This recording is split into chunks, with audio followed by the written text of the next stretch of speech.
Well, so I'm currently working through all the vocabulary of a woman cycling and childbirth and all those things. And it's been so fascinating to see any kind of like reactions and or like words that I should be getting correct that I'm not getting correct. And it's so cool, like literally defining all of them and then seeing everything that I'm about to go through, just seeing exactly how my body is physically going to do it. And I'm like, dude, this is going to be amazing. I'm so excited to go through this process, intimately know it, and just like crush it. Just like do so good at it. Like I'm so pumped. So that's currently what I've been working through. And I've been doing yoga at Lifetime Fitness with a personal instructor so that I can work on loosening up my hips and things in there, because I have a lot of like my left hip has taken on all the weight of my right leg being shorter than the other, so it's like super tight, and that's the hip they're going into for this surgery. So I'm like, dude, I gotta loosen up. I gotta get all this straightened out and like and maintain muscle in my body. Like I've done a lot of research on like getting yourself to a reasonable level of fitness before conceiving, because once you conceive, there's possibility of different things limiting your ability to go and work out. And also it's harder to like start a routine once you're conceiving that you haven't had built up before, just like all those things. So that's been really good. And I made a decision to stop drinking caffeine that wasn't like from tea. So like I'm not drinking coffee or energy drinks or anything like that as well.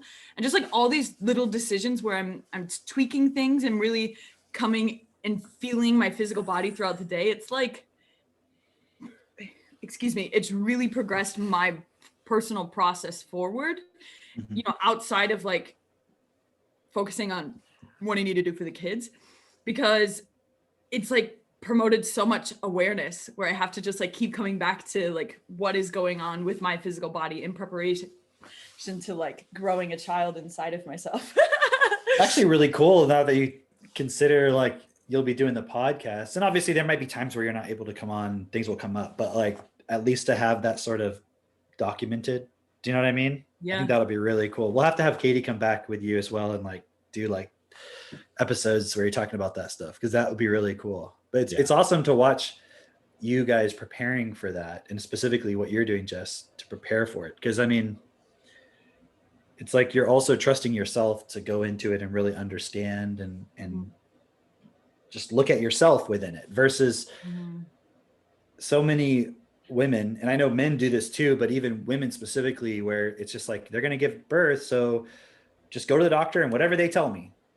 Yeah. And they just do everything the doctor tells them. And I know also women probably do read a lot of books, and they, I'm sure, more than is obvious. But I remember one time, this one woman, it was like one of my clients from a while back when Katie was first pregnant, and I told her how Katie was going to do the. I can't remember if she was telling her she was. I was telling her she was going to do the natural birth, or she had already done it. I can't remember. Mm. But the woman was like, "Oh, yeah, I tried to do that. You know, it didn't go very well. So I just ended up doing it in a hospital or whatever." I'm like, "What do you mean you tried to do it?" But I could also see her attitude was like a big part of it. You know, Yeah. it's like you make a decision. And I mean, there are things that are going to come up where, you know, it makes sense in the moment to then switch to do it somewhere else or whatever. But it was very obvious it was a kind of attitude point. And I remember even a client I had that was a doctor. She was a oncologist. She was like, "Yep, I just induced all my kids, da da da, got it done," you know. And that's like, because she's got to go back to work, you know. It's like, No. So yeah, Wow, I've those also poor been doing kids. a lot of research on how um to increase your muscles abilities to hold in like your water, like when the water breaks. A lot of times women have never used those muscles before. You know, as soon as it has any pressure on it, it breaks automatically, because it's like, oh, it's not strong enough to maintain that longer. So that if you have that muscle structure like toned up and like ready to do its job well, your water won't break until like right before the baby's about to come out. Whereas other times, if you haven't like worked on that, that's why the second baby typically comes faster than the first baby with women, because their body has gone through that then the first time and it understands to wait longer. And so, that's going to be supportive to not have like hours of being in contractions and things like that, because if their water doesn't break, then you're not going to go into the contractions. So it's so cool, because I'm working on also developing those muscles so that it's like the smoothest process ever. And that is something that, you know, inhibits women from like wanting to do it from home, like home birth, is thinking about being 12 hours in labor at home with no pain meds. Like they just see that as a hard thing. Like it looks like it's going to be horrible, like to be in pain for that long. You know, but that's just like how people they can't see themselves educating their kids at home. Because it's like, well, I can't possibly sit for 8 hours a day in front of my kids and lecture them for 8 hours. And it's like, well, maybe it doesn't have to be like the way you thinking it's going to be. You know, like with our kids. So with Max, I remember I was asleep. Katie woke me up and she went and got in the bathtub. And I was like, is everything okay? And she's like, yeah, but the baby's going to come at some point. So you can go back to sleep for now and I'll let you know when it's time. And I was like, okay. So then sometime later, she woke me up and then she was like, it's time to go to the birthing center. Because with Max, we did it at a birthing center, okay, which was, it's not a hospital. It was kind of set up like when you go into it, it feels kind of like you're in a waiting room with a receptionist and everything. But the rooms that you go into to give birth is more like it's set up like a bedroom. That's what it looks like. It looks like somebody's bedroom, basically. Knowing what we knew the second time, we would have just done it at home. But I think she wasn't feeling confident to do that, or we just didn't consider it really. I think that's what it was. But she would know more about that process. But anyway, so we went to the place. I don't know. She would know the exact time, but I think we got there around like 9 or something like that. 9 o'clock, 8 o'clock, something like that. It was like 45 minutes away. The place we chose was kind of far away from where we lived, just because she liked the person that we chose. And so then we got there and then they checked the dilation or something, right? And then the midwife, her name was Bernadette. She goes, oh, this baby's going to be here by lunch. And she was like telling her nurses and everything, let's get everything ready. Right. And so we like went into the room, they filled up this big, you know, like those, I always call it like a bowl of miso soup. It was like this gigantic bathtub, but in the shape of like a big soup bowl, but like those really like spherical soup bowls. Yeah. But it was like a giant one. Yeah. So it was like a bathtub, right? So like they filled it up. Katie's in there. And basically all I really did was kind of observe. And then when she was like going through the big contractions and pushing and all that stuff, I was just holding her hand. So she was just like really tightly holding my hand during that. And I was just sitting on the side of the soup bowl. And, but otherwise, like they were talking to her the whole time. She had a, what do you call it? A doula, right? Who was there kind of just talking to her. But I mean, it was really interesting to watch because Katie's very, she's a very like strong person. She doesn't get rattled very easily. She doesn't get like pushed aside very easily. She doesn't get moved like off of something very easily. So it was like for her, it didn't like if I'm observing what I was seeing with her, it didn't seem like that big of a deal. Like I could see her like physically like focused and like, you know, like in a contraction than when she was pushing, but she wasn't like screaming like she was in pain. It was more like watching somebody deadlift. Like they're obviously exerting a lot of effort and it's strenuous, but they're not like, you know, like they're not like they're dying or something. You know what I'm trying to say? They're not like, you know, you watch these movies and they're like, the wife's like, fuck you did this to me, fuck you, to the husband, all this stuff. Like there was none of that stuff at all. So it was just me sitting there holding her hand. And then the women, the nurses, or it wasn't really nurses, they're like midwives. And then whatever other certification names they call the different women who are involved I don't know what they all are. There was a midwife and then all of her helpers, assistants, whatever, in the doula as well. But basically they were doing all of the stuff and I was just there. And we had done a class. So if you guys can, I would suggest you guys do a class where they're going to teach you everything about what to expect, you know? Yeah. That would be good for Mitch. Like it was drill? just good for me to, No, Like it's a not drill? like, it's not like a fire drill. A rehearsal. Yeah, you're just sitting in your room and suddenly they like get her a text message and she's like, oh, I'm going into labor. And you're like, oh, what? Wait. Wait, check the signs. Remember. But no, it was just like we went to the birthing center early on and watched like videos and she talked about different things that were going to happen in the process. And I didn't remember most of it, but it was cool like to just be somewhat aware of what was going to happen, you know? And also I think they do that to support people with walking through the cognitive dissonance of like natural birth is weird. You know, just like homeschooling, which is also stupid, but home education, whatever you want to call it, educating your kid yourself, right? Not putting them in school. Like if you do anything other than that, it's weird. It's strange, right? Didn't we talk last podcast about allopathic versus homeopathic? Yeah. Like how allopathic actually means alternative, Yeah. right? But they make you think like schooling is the normal thing. Right. So homeschooling is weird, or having a natural birth is the weird thing, and doing it in a hospital is just like the totally normal thing. And it's like, well, it's really the other way around. Yeah, it's actually only in the United States that it's really the normal thing to do. And if you're not educated effectively, then there's a problem. Like I wouldn't just suggest any woman just go do it and they're not going to educate themselves.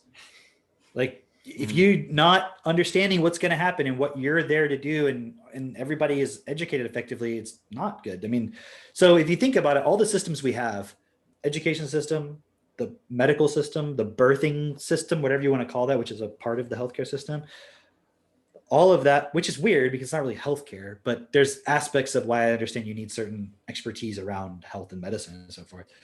But all of those things are predicated upon the fact that our population is very low IQ or low vocabulary when it comes to those things. But it's so funny. It's so funny, Cam. Anytime I go into do physical therapy, anytime I have a doctor's appointment, anytime I go, even a chiropractor appointment, I mean, literally anything to do with, you know, health care or whatever. Every single time at every single practice, you see people who are not in good health. Oh, I have nurses who are obese. You know what I mean? Like I deal with people that are not at all taking care of themselves. Well, they're not living the word health or like good fitness or any of those things. Who do you listen to? Exactly. It's like, I understand that they may have acquired some knowledge through a traditional education system, through memorization, and they're able to regurgitate it to you and possibly tell you you may have this thing that's associated to this thing.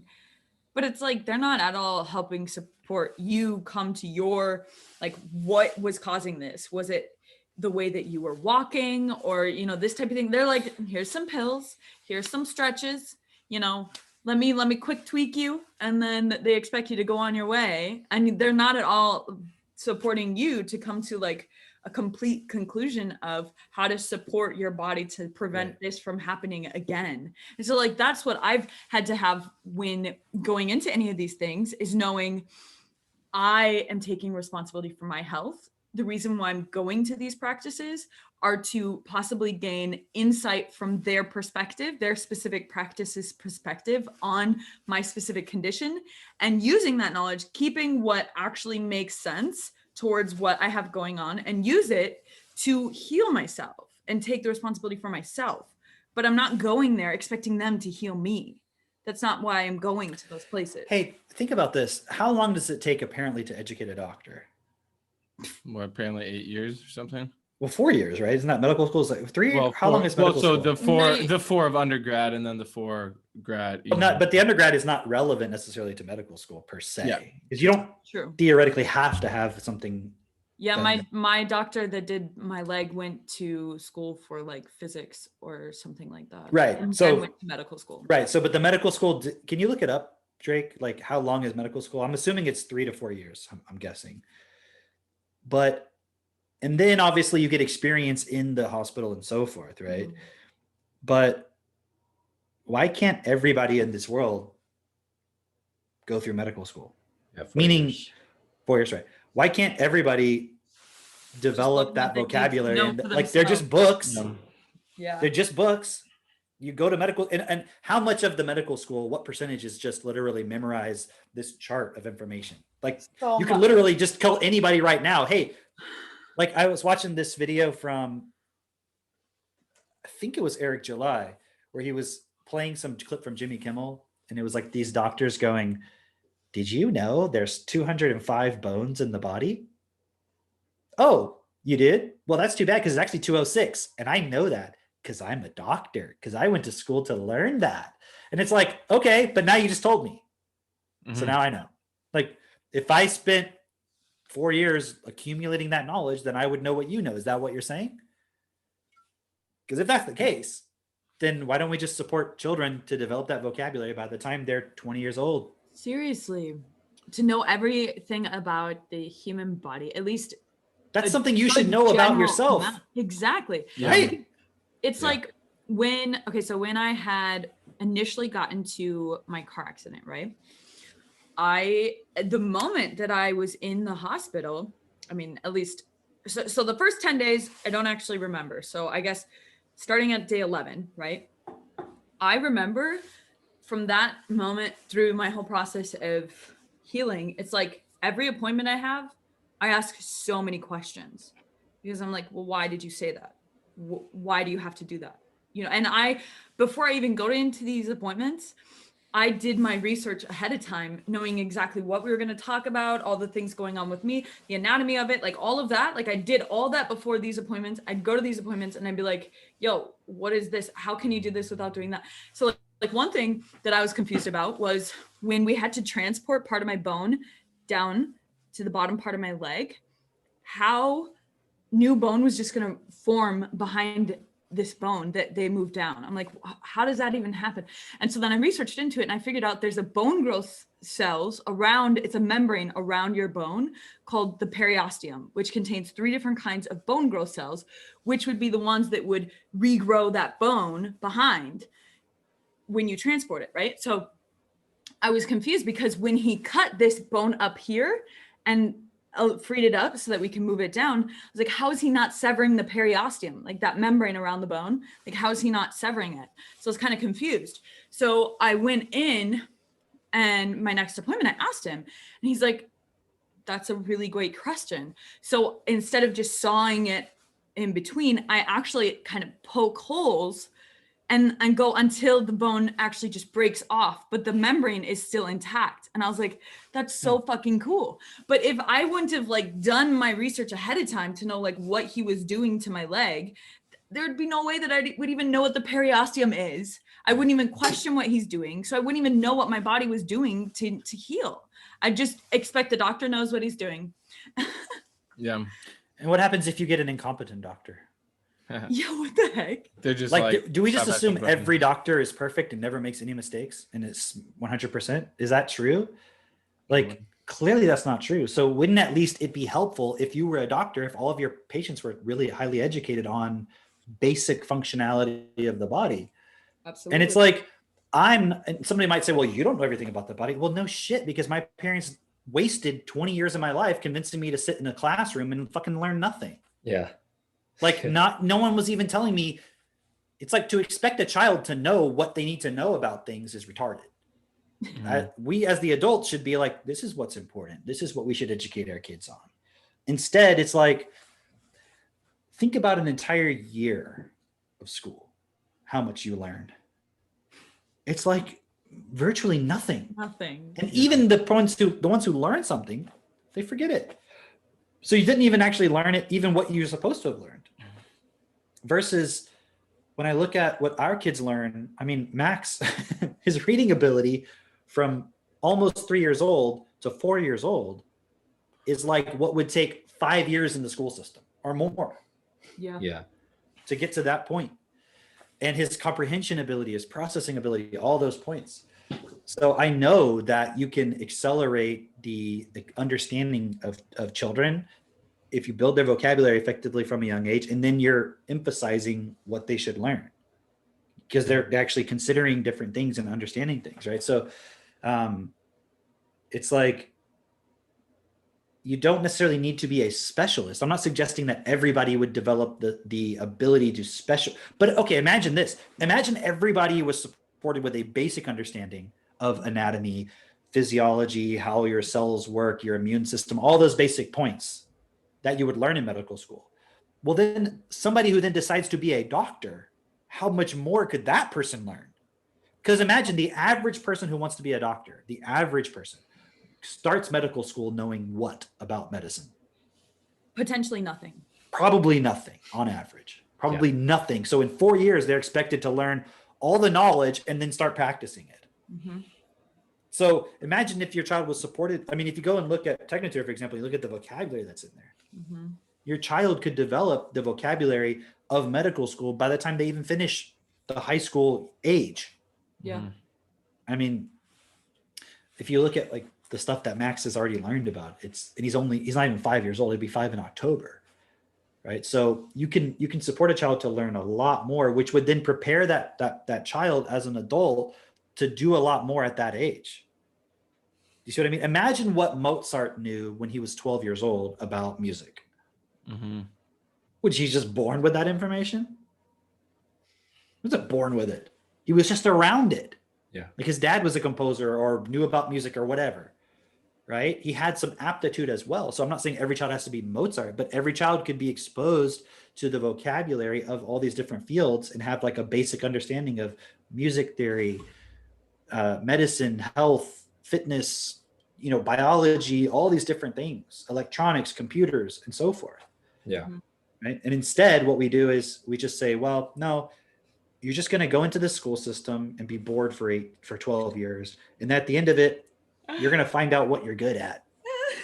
It's not really going to be that. It's going to be like, well, I must be good at science because I got an A on my biology test one time or some shit, and it's like, that's not versus think about someone like Elon Musk, who spends his whole childhood studying things and focusing on things that he finds interesting and developing an understanding of things to the point where he's like, I have 5 major problems I want to solve as an adult.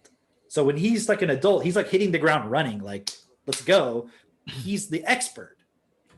Every child could be like that if they're supported effectively. And it's like always the common thread, whether you're Elon Musk, Warren Buffett, etc. They read a lot. They absorbed a lot of knowledge and understanding, not just memorization. Elon Musk wasn't sitting there memorizing shit. Like he was absorbing and applying and learning and testing things out. Like the person tinkering in their basement on stuff, right? Like Richard Feynman, we read about him, Max and I. And when he was like 8 years old, he was building little radio sets and playing with batteries and burning shit in his room and, all kinds of stuff. So it was natural for him to become a physicist and do experiment. Actually, he was a theoretical physicist, but still, my point is it was natural for him to go in that direction because he was absorbing a lot of information and knowledge, but in a practical way. Do you see what I'm saying? Not in a just memorization way. When you put a child in a classroom and say, memorize these things, that's not from a real perspective. That's just Also abstract. Also from like what you were saying with Max of what he's learned from 3 to 4 would take 5 years in school. And part of that is when you're in school, there's all these other things, ancillary things that you're made to learn that have nothing to do with actually assimilating the information that you're supposed to be there to learn, right? It's like you're learning how to be quiet and not talk to your friends and just follow direction, follow authority willingly, and if you don't follow authority, you get punished. And like, there's all these things that you're sitting there. Like I remember sitting in class, daydreaming because I had no desire to be there. I was not learning anything. And most of the class was just pretending to be somewhere else, anywhere else. And also in the back of my mind, keeping track of don't get in trouble. Like, I got I remember in my school, they had these little alligators, and the alligators were to show how you were doing that day. So by everybody's name, there was either Oh, a green alligator, or yellow alligator, or red alligator. So it's like, Ooh. oh, you're Oh, so having a that's bad your day, take going. you get a red alligator. you're in Florida, right? Yeah. When you're growing up. So I'm assuming like if you were bad, they like actually put real alligators out to like They chase did. you and stuff. They did. So like we all learned from a very young age how to escape alligators. You run in zigzags, you know? Yeah. But yeah, like I remember keeping in the back of my mind, you know, what's going on kind of over there to keep track of so that I don't get in trouble or so that I can escape the wrath of Mhm. you know, either the teacher or the principal or my mother or whatever, just following rules, trying to get along, you know? Yeah. Or By the or- way, sorry to interrupt, but I just looked up how to escape an alligator. It says run in a straight line. So for anybody who's like listening to Drake, just you because need a like disclaimer on the disregard what he podcast. said, Oh. Google says run in a straight line. Just Well, let That's you know. hilarious. Drake, when you were saying that brought me back to daydreaming 8 hours a day. Which, by the way, you think about. Imagine you weren't in school.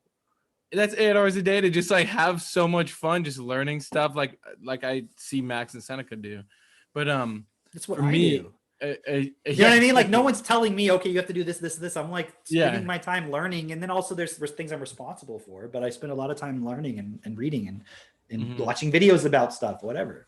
Yeah, it's so wild though. One of the biggest things I learned in school was attention, how to get attention from people, like how to make people laugh, how to get the teacher to like me so I don't get the red cards. We didn't have alligators, we had cards. Or the attack alligator. Yeah.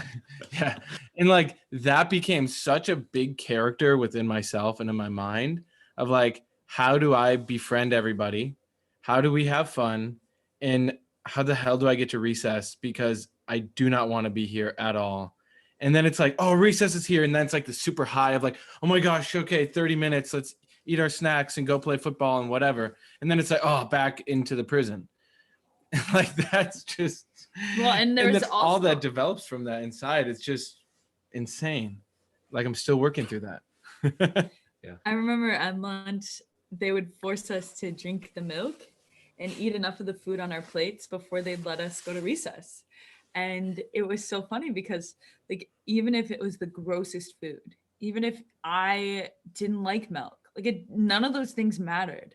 You just had to eat food and drink all your milk before you were literally you would have to raise your hand and ask the lunch lady if you could go out, and they would literally lift your milk carton and say yes or no. It was like crazy. It's like, what kind of measurement is that?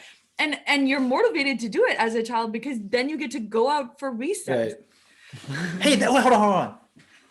That's very interesting. It sounds a lot like Minneapolis right now, where they're like, if 70% of you finish your milk, okay, we'll let you You go can and go play on outside and July play. 4th, okay? We'll let you go and play outside for a little bit. Oh, too real. Oh man. But isn't and yeah, like they everybody's conditioned drinking adults the to milk. think like that? Yeah. To So not that- just be like, fuck you, I'm doing the fuck I want. yeah, like, be- Doing what the fuck you want doesn't mean you have to go hurt people. Right. And I know the Yeah. argument is, oh, but you're hurting people. No, you're not. yeah. Okay. But it's like just believing a bunch of bullshit and not even questioning everything. It reminds me of the teacher's pet. You know, the teacher's like, everyone just be pay attention or whatever. It's like that's those people on social media telling everyone to get a vaccine. Like, come on, just do it. Just It's go the along. kids who went around the hall making sure you had a hall pass. Hall monitor. Yeah, exactly. Right? Like you weren't allowed to go out without Drake. having a hall pass. They're That's what like they're trying to do Agent now. Smith of the system. So okay, here what's going on. It's really funny because like you're saying, people are conditioned as adults now to act like children, right? Or to seek authority, and whatever the authority says, they're gonna go along with it. They don't want to ruffle any feathers, right? Here, I can go in anywhere now, no problem, no mask, nobody says shit to me. And it's like, it's not even at the point where it's uncomfortable anymore. Like where it used to be, there was this discomfort in the beginning because somebody would accost me and they're like, I'd get all these dirty looks and all this, right? But now it's at the point where like, I know I'm going in there, you're not going to say shit. And if you do, like, I'll leave, I don't give a fuck, you know? But I also noticed there are a bunch of people who are going in this place and you can see they don't want to wear the mask, and they will put it upon themselves.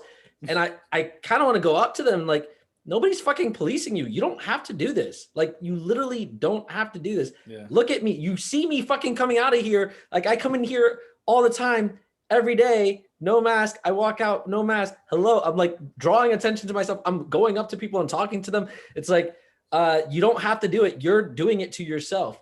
And the other funny thing is, I was just checking on Hold on, next. but doesn't that even prove our point? We said this before. It's like, when will people stop doing it?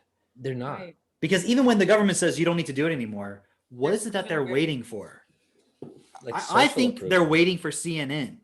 Yeah. Like, Fauci. like legit, I think they're waiting for CNN to be like, stop wearing the mask, everybody. You need to stop doing it. Because even if the government says it, they're like, well, yeah, but it's like, who are you thinking is the authority even? Fuck. CNN. Yeah. Okay. So to that point, But even if CNN said so, they've been so brainwashed and they're in such a state of fear that a lot of Well, there's going to be those as well. I get that. But I'm talking about the average person who doesn't want to wear it, but it's like they're looking for the authority, right? so here, I was checking on Nextdoor because I got one of these. You know how it is. Like, you unsubscribe from one of their mailing lists, and they've got you on I 50 still, other- yeah, I still Yeah, get the emails. I unsubscribed like every day, and somehow still they slip through the cracks with like, oh, you didn't unsubscribe to Dude, this one. I got somebody telling me a story about how they're a fifth grade. No, there's some kind of bilingual teacher, and they were asking their class. They were telling their class that not all cops are bad, and then they started asking everybody their experience, and they were giving this whole lecture on Nextdoor app about how the cops treat immigrants poorly. I'm like, why the fuck are you telling? I'm Yeah. like, I don't want this email. No one else they okay? can talk to. Right. That's I what was they like, do what here. the hell? So here's the email that I got, because it was saying Governor Ron DeSantis has essentially made the executive order here in Orlando, in Orange County, null and void, because he basically said, look, all the county's orders. Fuck your mask mandate. Exactly. And he has the authority to do that. And I'm like, oh shit, I didn't even know you could do that. That's pretty cool. And so the ad basically that I'm getting is the mayor is now fighting against this because he obviously the governor doesn't care about us. And I'm like looking at the comments, and most of the comments are like, people are like, hey, you don't have to go along with this. Also, why are we getting this political BS? Like, this isn't news. Like, we don't want this. Why is Nextdoor like promoting this? And then also within the comments, there's one single person who's like shooting everybody down, like a serious fucking troll of like someone sharing her story of like, I'm from Cuba and this is the kind of thing that would happen, like that was happening in Cuba. And it's serious socialism. Guys, we need to just stop. Everybody go outside. Like, you know, we need freedom again. Don't participate in this. Yeah. And the guy's like, oh, we found the insurrectionist here. I'm like, oh shit, this is the guy who's either paid or he's just like so fucking brainwashed that he is hating on everybody else. Like this is the fucking bully who's policing everyone.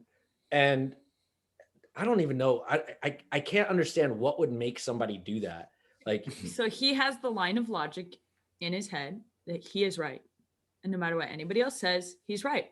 I don't have to read what they say to understand what they say. I just have to read what they say to you know, say they're wrong. That's it. Yeah. And then he goes on there. He probably doesn't have a job. If he does, he hates his job.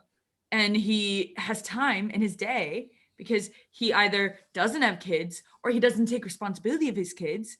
And he just sits there and he has nothing better to do. It's more entertaining than all of the Netflix that he's watched. It's more entertaining than all the video games he's played or whatever the hell this guy does with his time. It's the most entertaining thing to do because he's right and all these people are wrong. So I get to go tell him off.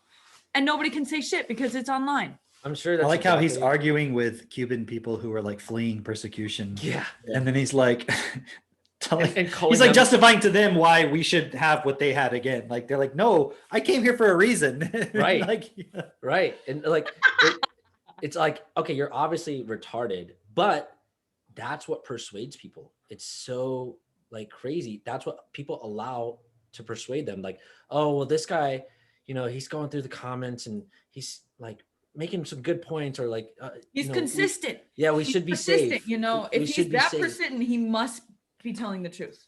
It's like, oh, and like this was the other thing. This is the thing that I was like, okay, this guy's a fucking idiot. Someone was saying, listen, we gotta assess all the risk and say it's time to end the mask and just go live our lives. And this was a completely different person, and he's saying, oh, you don't care about other humans' lives? Like, you want to kill people? What do they call that? Psychopath? I always forget. And I'm like, what the fuck? Like it, to me, okay, here's the point. To me, it's so obvious now when somebody is just using certain words or calling names to manipulate someone else. Oh, for sure. Because it's happened so much, like just being a part of TechnoTutor, I've seen it so much where it's like, oh, it's a recognizable pattern where it doesn't bother me anymore, as far as you're not going to stop me. The person's also not saying it in good faith. Like, yeah, they don't care. No matter what you say, like this guy, this troll, it's like, no matter what you say. Yeah. Like Jess said, they've already decided this is the answer we're going with. I'm here to make you all accept it, or at least put little doubts in there or whatever. That's all. He's literally probably paid by pharmaceutical companies or something somewhere to go in there and spread these points, because they know that it influences people when they see these things, right? Yeah. So we were at a wedding yesterday, and at this wedding, there's some people that I've known since I was like born, like childhood, right? And some of them were homeschooled growing up, and now they're adults and they have their own kids. And I'm just asking, like, what are you like? Are you at home? Are you staying home with your children? I asked his wife, and she said, oh, I get to go back to work in 3 weeks, and I only have to be there for 2 weeks until summer break, and then next fall I'll go back.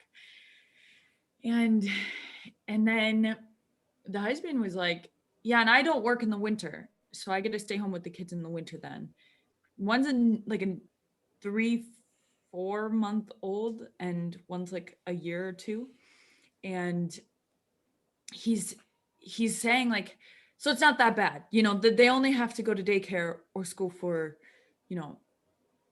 6 months of the year, so it's not that bad. Half of their childhood. What was that? Half of their childhood. Oh yeah, no, exactly. And I'm looking at it, and I'm just asking, like, is that what you plan to do moving forward?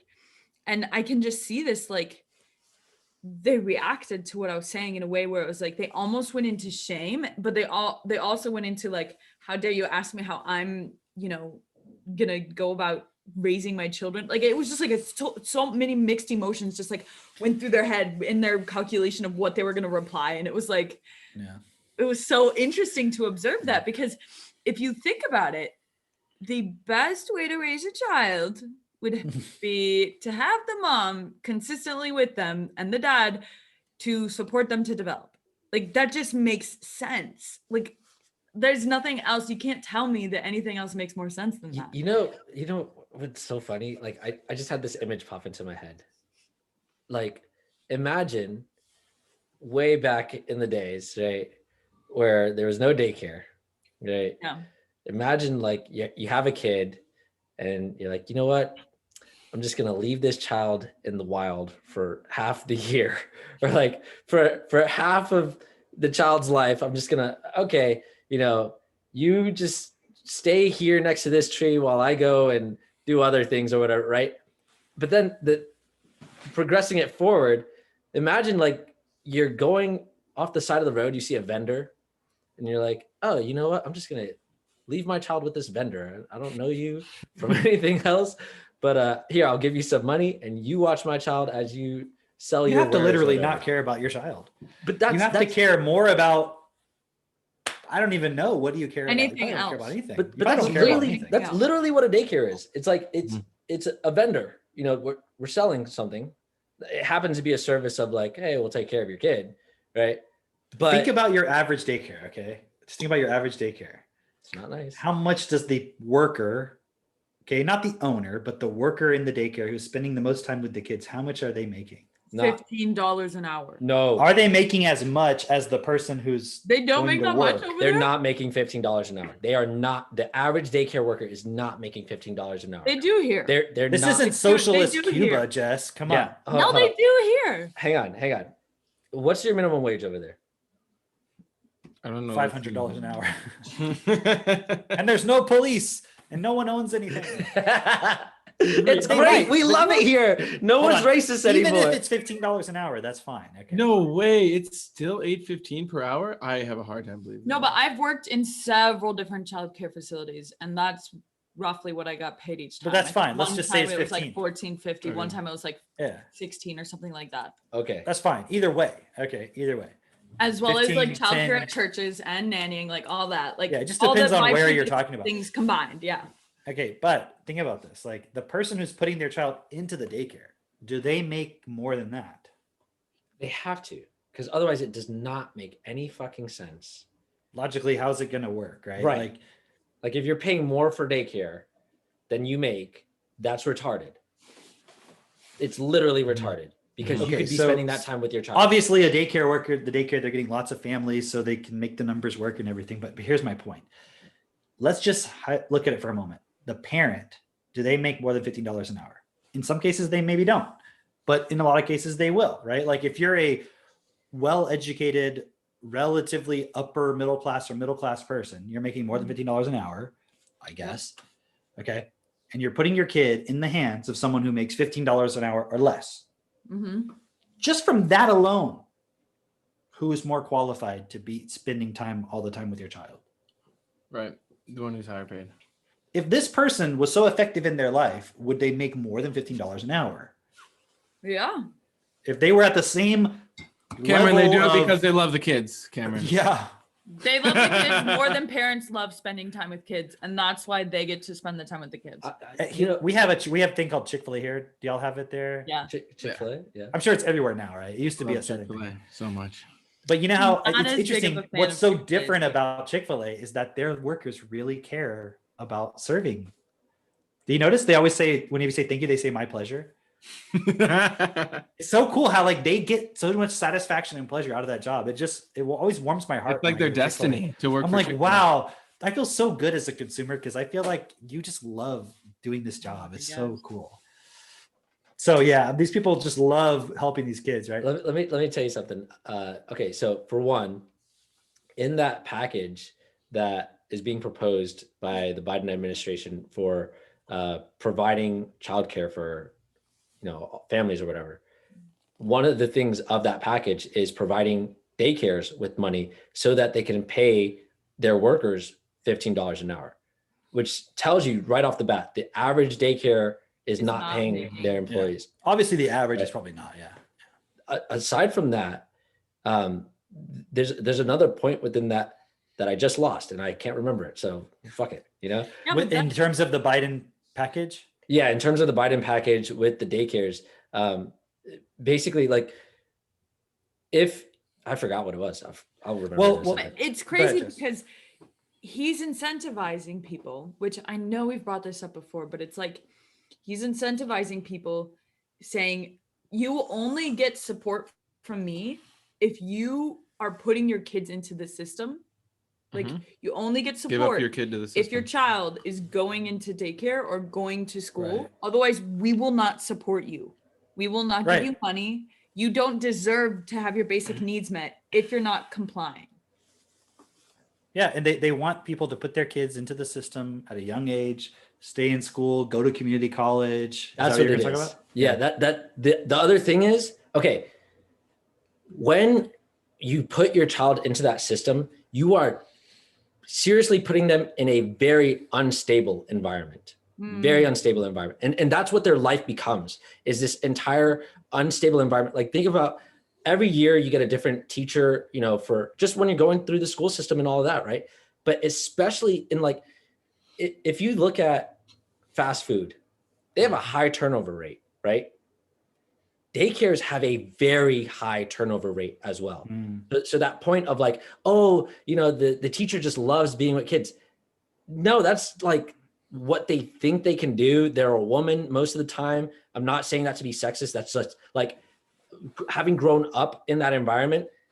All like even Oh, real quick, I just want to shout out Mother's Day, right? yeah, happy I want to Mother's Day. say Happy Mother's Day to all the mothers who choose not to raise their kids themselves. Happy Mother's Day.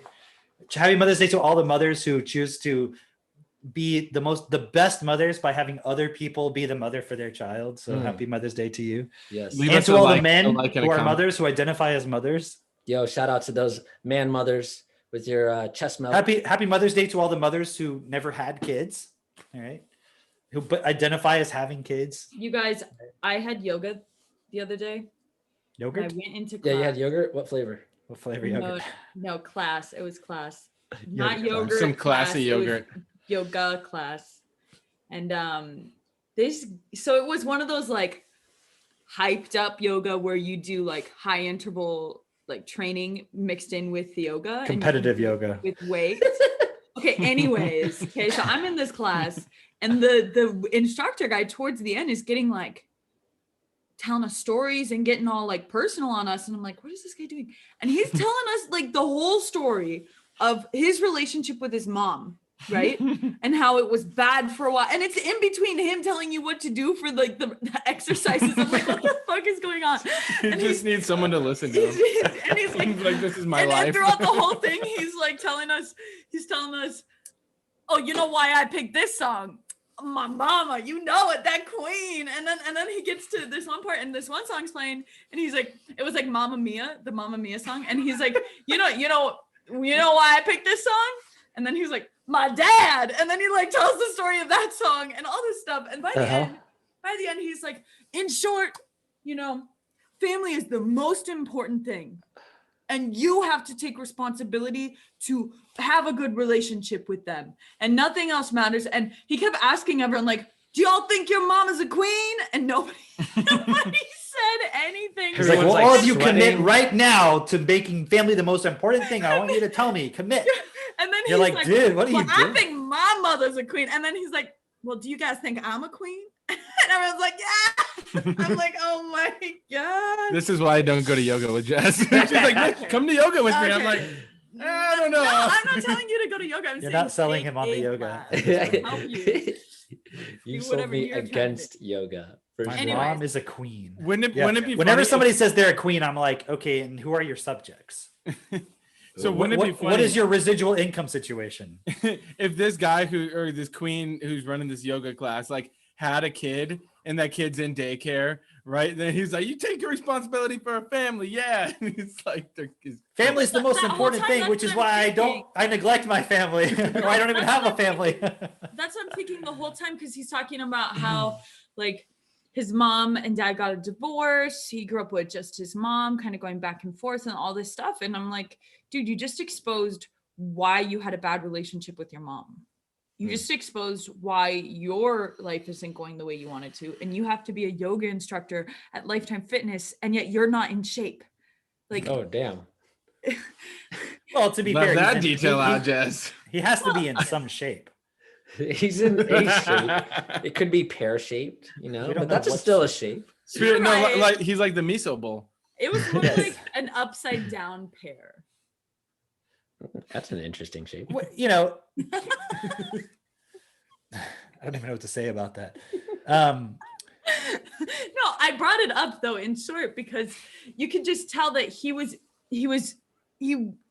coming from a place of wanting people to have a genuine relationship with their mom, but I was seeing it from the perspective of, but yet you didn't have a stable, like your mom wasn't providing a stable point for you. And so it's now an emotional dependency instead of him being able to look at her and say, oh, you supported me to develop.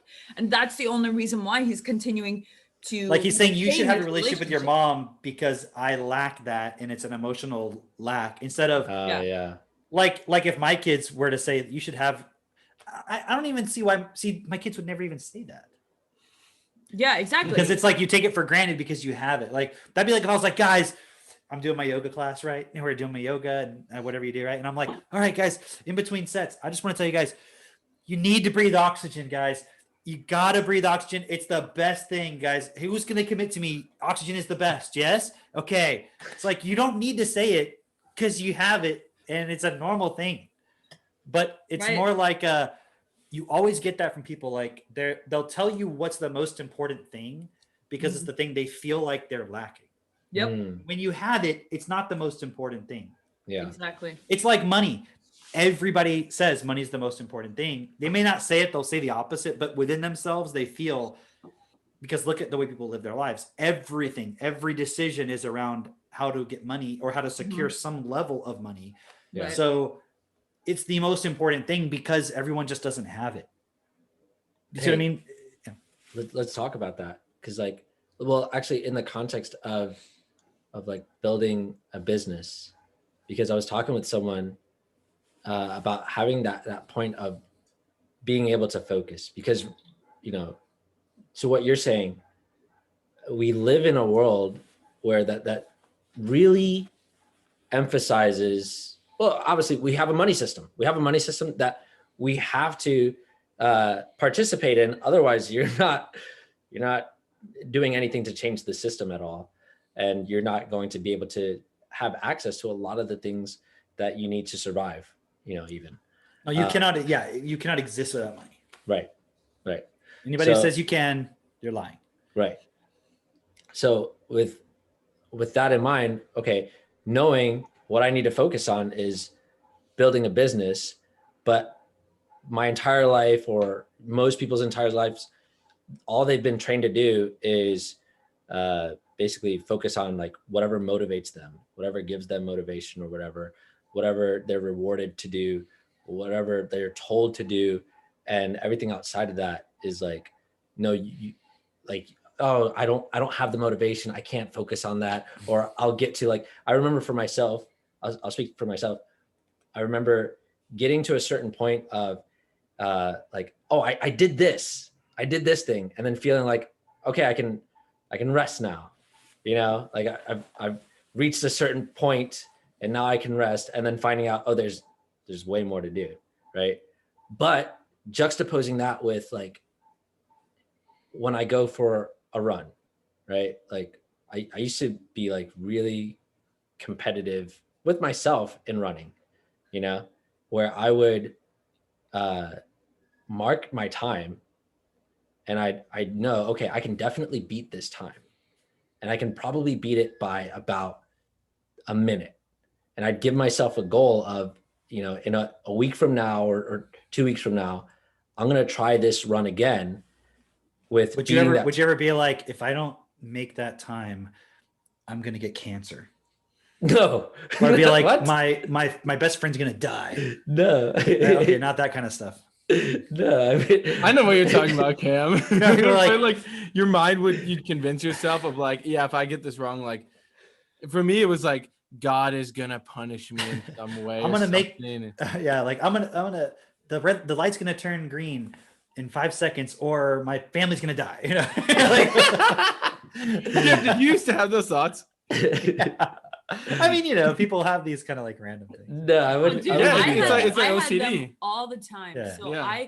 in any kind of sports situation, any kind of Yeah. competitive situation, I always put it on the line where if I don't do it this time, then I absolutely suck. Like I'm a loser. not I'll gonna never eat get it today. again. This person's going to be disappointed. Nobody's going to like me. I'm going to get bullied more. Like all these different situations where I'd say, if I don't do this, then this all the Mhm. fucking time. It was like I was Which makes no creating sense, right? consequences And for that's what myself. parents do when Yeah. they put all Yeah. these random consequences. Yeah, so it's Mhm. like you impose unnecessary consequences on yourself that don't even make sense. Like they're not the actual consequence that happens from that action. It's an imposed Yeah. consequence. But no one's there to effectively explain to a child, like, this is how reality works. Like, just because you have that thought in your head doesn't mean that affects physical reality. Because I remember, like, so I played hockey growing up, and I would somehow talk myself into, if I can look at every player on the ice and then look at the crowd or whatever, like, then we're going to win the game. And Yeah. it was like, but I was like, I don't know if that's going to work, because the other times it didn't happen, but I was like, it doesn't matter. I have to do it. everything. It's like when people don't wash their jersey or something, and like their team's gonna lose or I'm whatever. wearing my lucky underwear. yeah, Yeah. shit like that. And then later on, someone explained, oh, that's called sports induced OCD or anxiety induced OCD, some shit like that, right? And I remember going to my mom like, oh, Mom, I think I have OCD. And I forgot what she said, but she used to tell me all the time when I was a kid, she's like, yeah, you get so obsessive over this stuff. Like I'd always be obsessed about something. For a long time, it was just like video games and stupid shit. But when I was a kid, it was like drawing. I loved to draw. And I would draw. So I saw Indiana Jones when I was a kid. And I was just obsessed with drawing pictures of Indiana Jones, like killing, like that scene where he kills that ninja. I was like, that's so cool. I want to kill ninjas. So I have literally like stacks of paper. My parents will still joke about it. Like, yeah, you're so obsessed with drawing. It's so weird. Now I'm looking at myself, I'm like, I'm so grateful I'm obsessed now with building a business and changing the world, because otherwise I'd probably be playing fucking video games like a loser, obsessed with like, how do I level up in Warcraft or whatever the fuck it is. Thank goodness I never played that game either. But Dude, and guys get obsessed about sports like that. yeah, They get obsessed about, like you said, video games, Warcraft. That was a big That's one. probably so Pokemon. For me, I get obsessed with random ass tiny little things, like organizing something to perfection or cleaning something to perfection. Oh, you should have seen her when we moved into this house. We were hanging up these blinds like on the windows. And she's like, Mitchell, we're going to hang them up tonight, right? Before we go to bed. We're going to do it tonight. I'm like, fine. Okay, we'll do it. And then we realized like we got halfway in and we didn't have like one tool to get some part of it right. And she was like noticeably, I was like, damn, what got into you, Jen? Like she's very rarely like emotionally disturbed. I was like, she is disturbed right now. She was like, it must be this. She was like, you don't understand, Mitch. If we don't get the blinds right, you will die tonight. I cannot allow The this. boogeyman will come through the wall and eat your flesh. Yeah, there's basically that. So we're working through it though. And it's actually so cool because now I'm realizing just how crazy I was as a child. And like, I don't know how. I'm guessing the average person has all sorts of thoughts like this all day long, and they probably suppress it with drugs, alcohol, Netflix, video games. But like that's what's going on with the world. Like Okay, that's can I show you guys something? I'm gonna see if y'all can see that. is it Kind of some glare. drawings? Why is it glaring like that? Hold on. No, there you can kind of see it, right? Hang on, Cam. If you don't hold it perfectly right, we're not gonna be able to see it. Everyone listening to this podcast will die if I don't hold it right. I gotta get it right. Okay. Anyways, Okay. Were there 3 different algebraic equations with circles around them? there was no algebra. No. Okay, dang it. It's just a little face. Oh, it's Yeah, I see it. I see it now. Oh it my says God. dad. Does it say with the dad? side. It says my dad camera- and it's got 2 eyes and a mouth. When you guys see it, is it flipped or is it just flipped for me? I can't That's remember. just flip for it's you. normal for It us. looks like it says dad. Anyways, it says dad and then it's got a face. That Nice. Max drew this, right? But when I came down, you can't really see it, but like the first D, right? Mhm. You can kind of see where he erased it. There was a line above it. Yeah. And when I came in, the second D wasn't there. It just said BA, right? And so I came downstairs and he was like, I was like, oh, he was like, wanted to show me this drawing, right? And I was like, what is it? He goes like, I drew a picture of you. And I was like, oh, that's really cool. I said, what is the BA? What does that mean? He goes, well, I was trying to write dad, but then I started writing bad. So I stopped. And I was like, oh, okay. I was like, well, I want to take a picture. I was like, can you make it say dad? So, which is funny because he never calls me that. You know what I mean? It was like he was drawing a picture of dad, right? So anyways, he erased the line on the B and then drew that extra D, right? So I just thought that was really cool because one time he was trying to draw something. I'm trying to remember what it was. I can't remember what the thing he wanted to draw was. It was something he saw and he was trying to draw it.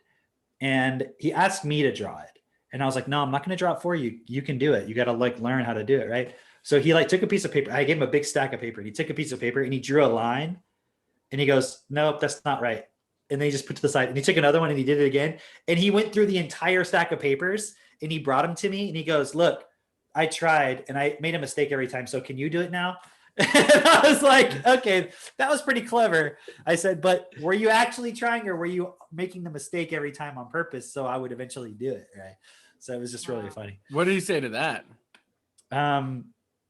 I think he said to me, no, he was really just trying to do it or something. He was practicing that particular thing or whatever it was. But That's so important, going Yeah. that extra step right there to clarify that, because so many parents would be like, oh, okay, good job, honey. Like, okay, you know. yeah, no, I wasn't like, oh, okay, sure, right. But yeah, he was like, I think he said something, I forget what it was he was trying to draw, but he was like, no, I was practicing that part or whatever. So, but it's like, even with the kid, it's like obsession is focus that becomes emotional.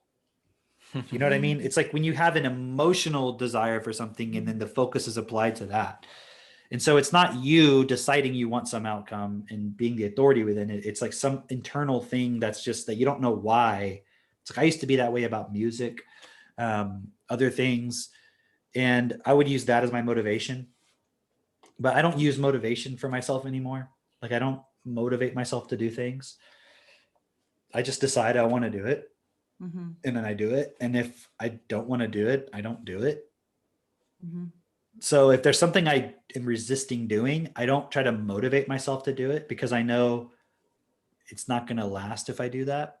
I look at instead, why do I have a resistance? Because maybe the reason I want to do it is an emotional reason. And so the resistance is also emotional and there's actually no reason for me to do it, or I'm not clear on why I should do it. Yeah. Right. So the way I apply myself now is, okay, I'm going to do, and that doesn't mean sometimes I don't find myself becoming obsessed with something and then going, wait a second, why am I focused on this? Mm-hmm. Okay, let me take a step back and just stop. You know, that'll happen. But generally speaking, I don't, if I find myself doing it out of a motivational point, it's like a real red flag for me of like, that's not clear, you know? And it's because it's like, there's so many ways we're programmed and trained to do that by our parents and by school and all these different things. But if you're going to build a business, it's like whatever is motivating you, if you get that, then are you going to stop? Right. You know, like, and I see through things very quickly, like doing something to get something. Like if I was going to build a business so I can make a lot of money to buy a Ferrari, hypothetically, right? I can see pretty quickly through just having a Ferrari. Like, what's the point? Like, Right. I'm not saying it's bad to have one or something if you want one, but if that's your motivation, well, then what's next? Like, why do you want it even? Right. Right. So for me, I look more at like the bigger picture of what's the lasting effect that I can have. And that's, if you could call it motivation, that's my motivation, but it's not even that. It's just, it's okay. If you want to build a house, you have to do a lot of things to get the house there, right? So what's your motivation? Having the house. Right. Like my motivation for building TechnoTutor is to have TechnoTutor. Yeah. You see what I'm trying, is to have everybody have it. There's no, oh, I'm doing it for this reason. Mhm. Right. Like That- all that's the other really- thing is the auxiliary benefits, Yeah. but the main reason is so that it's here so everyone can have that benefit. Yeah. That's really the question that I was getting at is like, okay, because everyone's been taught like you have to have a goal. You have to have a goal, and then that goal is what drives you. But for most people, the goal is the Ferrari or whatever. It's like something separate from the thing Right. itself. Right. Exactly. It's Even like- going to medical school and being a doctor, Yeah. The goal when you is that- ask people, Motivation to having when they're a- honest, it's like, well, they wanted to please their parents. They felt like their parents would love them the most because they're at the highest level of this. And I'm smarter than everybody and all of that. There's another, they're not doing it because they really care. That's what they say Yeah. as the point that you'll just accept, but that's not, because if you said, well, I wanted to be a doctor because I want to make a shit ton of money and everybody will think I'm the best, people would be like, well, that's not a good reason. So it's like easy. You just be like, oh, I just really care about people. It's funny. I know a guy No who's one like, cares about anybody. I know a guy who's like, oh, I went to medical school so I could live in a gated community. Like he straight up says it. Like I wanted to live in a gated community. Not a gated community. Not a gated community. Nobody wants to live in a gated community, but in Florida, all the communities are gated communities. See, and that's the You truth just have to about, accept it. that's the truth about why most Even people the become gated doctors. communities are gated communities. Gated communities, all of them. Even if you in a gated community, How do they get in? gated through the community- gate? They No, investigate. a gated community security just guard. have gators lining the neighborhood. Yeah. No one gets in or out. Oh my god. But that's the real reason why people become doctors. I'm not saying that there's no person who becomes a doctor who doesn't have some point within them where they care, but It's really that. I mean, insurance really, process. like, I don't like. I mean, yeah, I'm sure. I know there are people who are like, I genuinely like helping people, but usually those are the people who really take it to the next level, Yeah. and a lot of times get shunned by the medical community because they question shit, because they Yes. actually want to get to the bottom of things, because they genuinely are motivated by they want to help. Yeah. And it's Mhm. like if you were like, I'm just passionate about educating kids, and you're a teacher, I'm like, you're a liar. Right. Because Right. or you're just stupid also, because if you were really intelligent, you were inquisitive and creative, and you really cared about educating kids, you would immediately, after at least a couple of years, be like, these kids ain't getting educated. Right. I'm fucking dumbed down by this process. So I have people that were in my high school class that became teachers. And I see that and I'm like, the only reason why you became a teacher is because you want to continue to replay your experience in school. Like they had, like, the best part of their life was school. So it's like they wanted to keep sad life. creating that. They Dang. wanted to have all the popular kids like them during class. They wanted to, you know, all these different points. And I literally can see it playing out now as they post on their social media about their teaching careers and all this stuff. And it's like, oh my gosh. Hey, hold on, think about this. Okay, here's a spell. Okay, when you're a teacher, okay, it's like you're running a little household, Mhm. isn't it? Mhm. So it makes sense why women would, not all women, but women would gravitate towards that sort of, like, for a man to want to do that. Like, I would be like, that's so fucking boring. Like, even I was a tutor for a long time. At a certain point, I got really bored with it. Yeah. Because I'd already figured out all the ways to explain. In the beginning, it was challenging because I would like come up with new ways of explaining stuff, and I was trying to get through. This was prior to TechnoTutor, so I didn't really have the key. So it was like I was trying to figure out ways to help the person understand. And at a certain point, it's like I already knew everything that they were gonna have a problem with. I would already know the story. It was like I already knew everything, so it was extremely boring, and I was just like, Mhm. boring. Yeah. And then it's like it's back to that whole if you're not growing, you're dying. And this keeps coming back to this point within myself is I keep like thinking of with self-perfected. It's like if there's like a tagline, the one that I've thought of that has just stuck with me. I'm open to changing it, right? Leave a comment what you think the tagline should be. Leave but a it's comment so like- I can delete it. it's beyond self-improvement, because you know how people are like, I'm improving myself and I'm gonna like do this and do that. It's like, no, fuck that, that's a Right. lie, because you're gonna go until you hit resistance and then you're just gonna make some excuse. Where self-perfection is beyond that. It's like Yeah, I like that. fulfilling your utmost potential.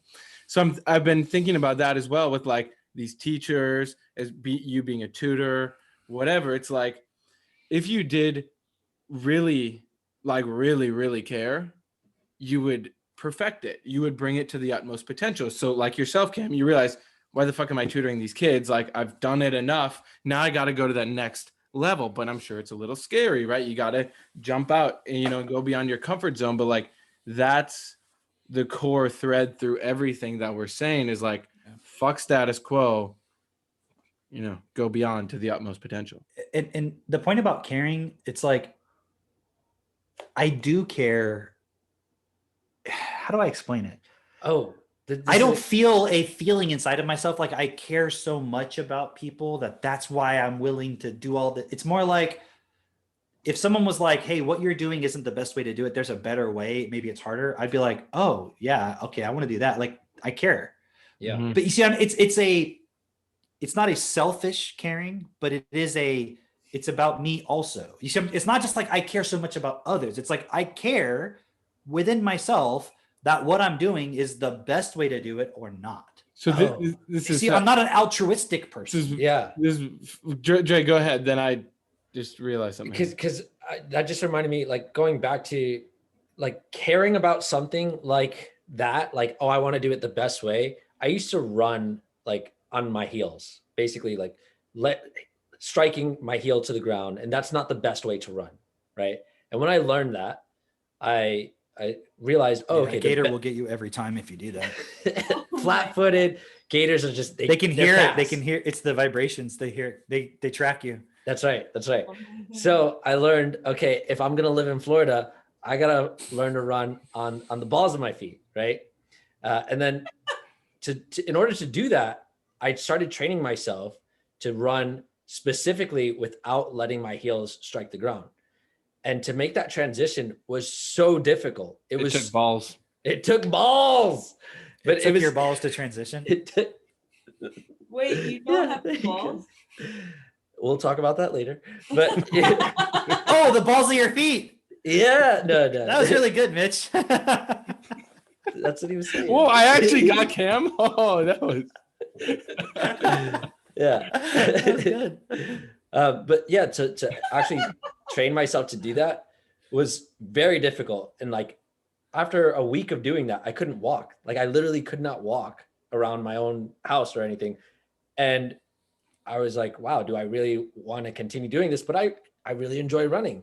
So it was like, I care. I want to last long when I'm running. I want to like, continue to be able to do this and actually run in the best way. And so I made that transition or made that change because I cared, not because like I love, I don't know. I don't even know what you would say to love about that, but it was a decision that I had made of, I want to do this in the best way, And so I can see what you're saying as far as like, if you're a teacher and you've been presented with a better way or doing anything really, you're presented with a better way of doing it.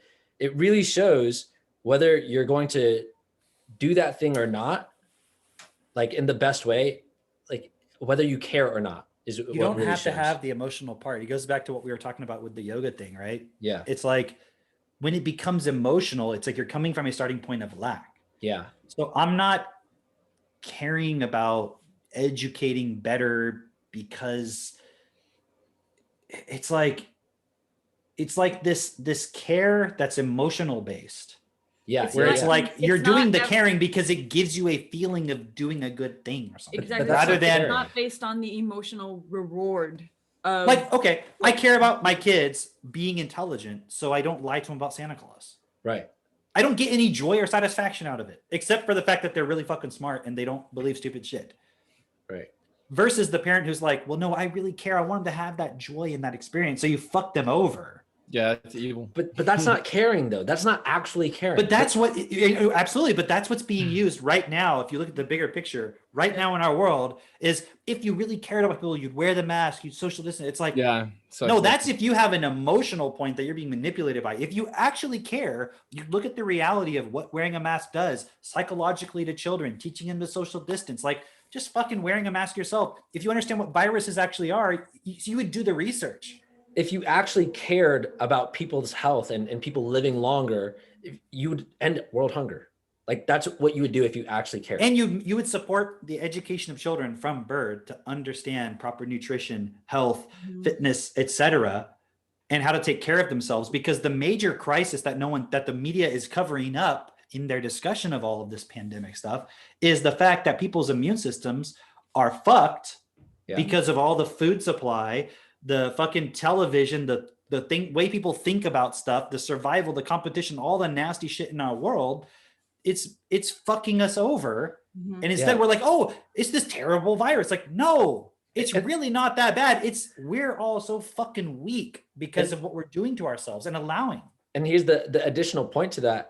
I know you shared that woman saying Bill Gates is a liar, with the vaccine stuff, right? Specifically, The Indian woman? I guess she's Indian. I don't think I don't know what you're talking about. I'm talking about some woman, Crystal Ball. That's her name. Did you see that? Yeah, it was on the Hill or something. I think. Yeah, exactly. But basically, like, even if you were on that other end of, no, we think this is the route to go, of like, this is the way that things need to be done in order to take care of everybody. If you actually cared then why is it behind a patent that's not being shared with everyone? Like, if you actually cared, like, to save everyone, why would you be hoarding all of that for yourself, the supposed solution? Why would you be hoarding it instead of just disseminating it out and like, here, Everyone, you have it. You have the answer, the solution, the antidote, whatever the fuck it is. Because and you we can wouldn't make as much money, Drake. obviously, but it completely defeats that argument of you have to participate in this if you care. That's a completely emotional point that doesn't even have to do with actual caring or actually even like caring even in that emotional way. It's an emotion that's just being used to manipulate. It has nothing to do with caring at all whatsoever. And I'm not even talking about like the definitive of caring for a plant. When you care for a plant, you don't feel like emotions toward this plant necessarily. You water it and you make sure it's got fertilizer, good soil, all of that stuff. But the caring in the sense of like caring, like the way parents will use caring for a child, like there is that emotional point there. I get that. I'm not even talking about that. I'm talking about like there is a point within people that they feel like they have to do this in order to satisfy this feeling or emotion of basically going along with what other people want, like showing that you're a good person. That's not even close to caring. You know what I mean?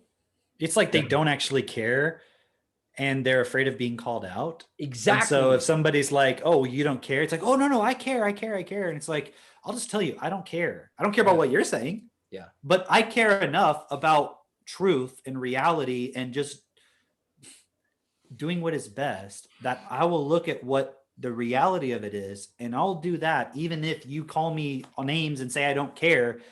It's like somebody could say, I don't care about my kids because I don't lie to them about Santa Claus. Right.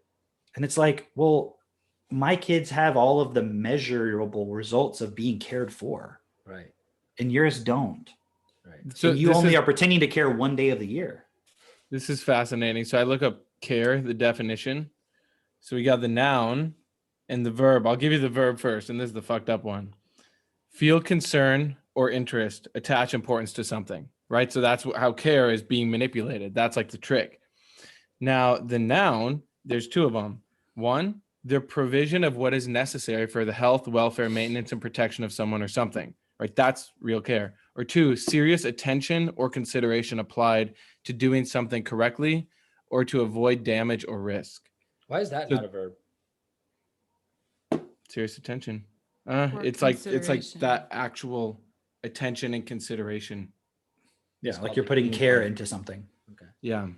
Yeah. So that's what, yeah, you're so right with that, Cam, of like all these motherfuckers out there going, oh, Like they're saying what you don't It's care. like- And I'm saying, in terms of the definition of this feeling, no, I do not care. However, in this definition, I do care. Like I want to get to the bottom of it. I want to do what is best. I don't feel an emotional point about it. Yeah. So it's like what I do with the kids, like I care, but I'm not constantly like, the thing is, I think a lot of people just I do this lie. because I love you. Right. Like I never tell my kids like, oh, I'm doing it because I love you. Like, who gives a shit? Like you could say anything and then say because I love you. I could smack you and beat you up and say it's because I love you. I take Like, your toys what- away. how does I it- ground loving you have to in do the with it? corner because I love you. I remember my grandpa would tell this story. Actually, my grandma would tell this story about my grandpa. How one time, like I guess it was my mom's stepdad, but I call him my grandpa because I grew up with him.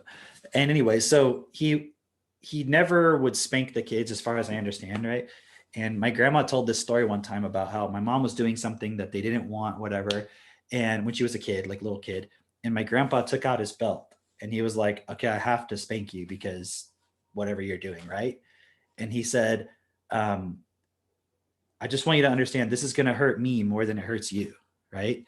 And he like swung his belt back to like smack her. And then this is the story. I don't even know if it's real, but he swung the belt back and like, like the little, like on the belt, like the little piece that goes into the belt loop, Yeah. the little pointy part, it like stuck into his kneecap. Like when he swung it, it like stuck into his skin, right? This is the Yeah. story, right? Yeah. Or it poked him or whatever, right? So it was like this funny story of like, he was like, this is going to hurt me more than you. And then he ended up hurting himself. Yeah. You know what I mean? Yeah. And so, but it just made me think of that point of like, people like, oh, I'm doing this because I care. It's like, no, you're doing it to inflict pain on somebody. Mhm. Like if you actually cared, you would look at what would be the best way to teach this person about what they're doing and why they shouldn't do. So some kids just need to be spanked. They won't listen to reason. It's like, no, what you're telling me is you haven't figured out a way to help that child understand how to reason. Yeah. So hitting them isn't suddenly teaching them how to reason. Right. That's just making them respond to fear. Like, It's just amplifying the consequence and delaying the consequence. yeah, all you're doing is saying, look, at this point, I've given up trying to figure out how to reason with this child, so I'm just going to control them now. I like this child can only be controlled. It's like, well, what if I made that judgment about you? Yeah. I like the way that you said it earlier, because it's like people are acting out of defense and then calling it care, right? It's like you're swinging back and you're like, oh no, I'm doing this because I care. It's like, no, you're just protecting yourself. You're trying to They're putting a mask on and they're reducing their breathing and Yeah. recycling shit back into their body and saying they're doing it because they care, and like they're literally harming themselves. Yeah. It's You're like, you don't even care about yourself. Like, Yeah. that's the thing, is people have said, well, I'm doing it because I care about others. Like, but what about yourself? Do you even care about yourself? They're saying basically, I'm willing to muzzle myself. You see these people say like, we got our vaccines and we hugged each other as a family for the first time in over a year. And I'm like, you didn't hug your child for a year. it's fucking ridiculous. That's so I mean, fucking my ridiculous. children hug me and I hug them like multiple times a day. I don't even count how many, I can't even count how many times a day we're hugging each other. Yeah. Just normally. Yeah. It's just like, hey, and you're hugging. Like, it's just a normal thing to do with your kids. That helps them not later come from this emotional point of lack. So they need human contact because they lacked it. How many kids are going to grow up so fucking dysfunctional because they didn't get human interaction and contact and so forth, because they're being deprived of it right now, but it's an actual real need. Yeah. So many And kids. and the people who pretending that they care are not, it's like, that doesn't matter. We need to protect Yeah. these 80-year-old ass motherfuckers who are going to die next year anyways. In fact, even if they get the vaccine and die, you'll be like, well, but they were old. Here's another Then point. why did you Right. fucking care in the first place? Yeah, here's another point, is like you saying you don't care about yourself. People are using this argument to basically say, oh, you have to care about others, think about others, all this, right? But it's literally not what's best for all. Like, this is the distinction that we have with the principle of what is best for all. Yeah. Is it has to include you, meaning you have to first you have to take care of yourself. It's the same But thing I they say. want to clarify something. real quick, Jake. Go ahead. This isn't about, I should have the freedom to not have to wear a mask. No. It's not like that is a part of any discussion. Like, you should not be forced to do things. So some people will make it about that perhaps, or maybe some people think that that's the argument. It's just like, I just want to have the right to do whatever I want. And that's Right. what it's about. I don't care about anybody else's safety. That's not Right. what we're saying. Yeah. We're saying when we look at the information for ourselves, we can see it is harmful to do the things that are being suggested. And then even the guy like this Geert Vanderbush guy, who was like in the Gates Foundation and all this, and he's saying this max vaccination, and he's a virologist, like he's studied vaccines and all this stuff, developed them, all that. He's like, this is going to cause mutant strains to go way the fuck out of control. Yeah. If we do this, we need to stop and just evaluate if this actually makes sense. And they're like on Facebook saying he's a hoaxer and all this stuff. And it's like, holy fuck, they don't actually care. Right. They've already decided what they want, and they're just using every trick in the book to get people to go along with it. Yeah. And to that point as well, is like the obvious point that shows that they don't care is they want to vaccine kids who are not even, they're not even symptomatic. They're not dying, they're not at risk at all. Right. And yet they want to vaccinate the kids. It's, you don't even know what the long-term consequences of that is. Right. And on top of, like, it's so obvious you're just doing this from an emotional starting point of, oh, I don't want to be called out on anything. And so just whatever you want to go along with, like, we'll go stab every kid, and to that point of considering what is best for all, like you said, it doesn't mean, oh, well, because I don't want to do it, then. Right. Is it best for children to do what we're doing as a society? No.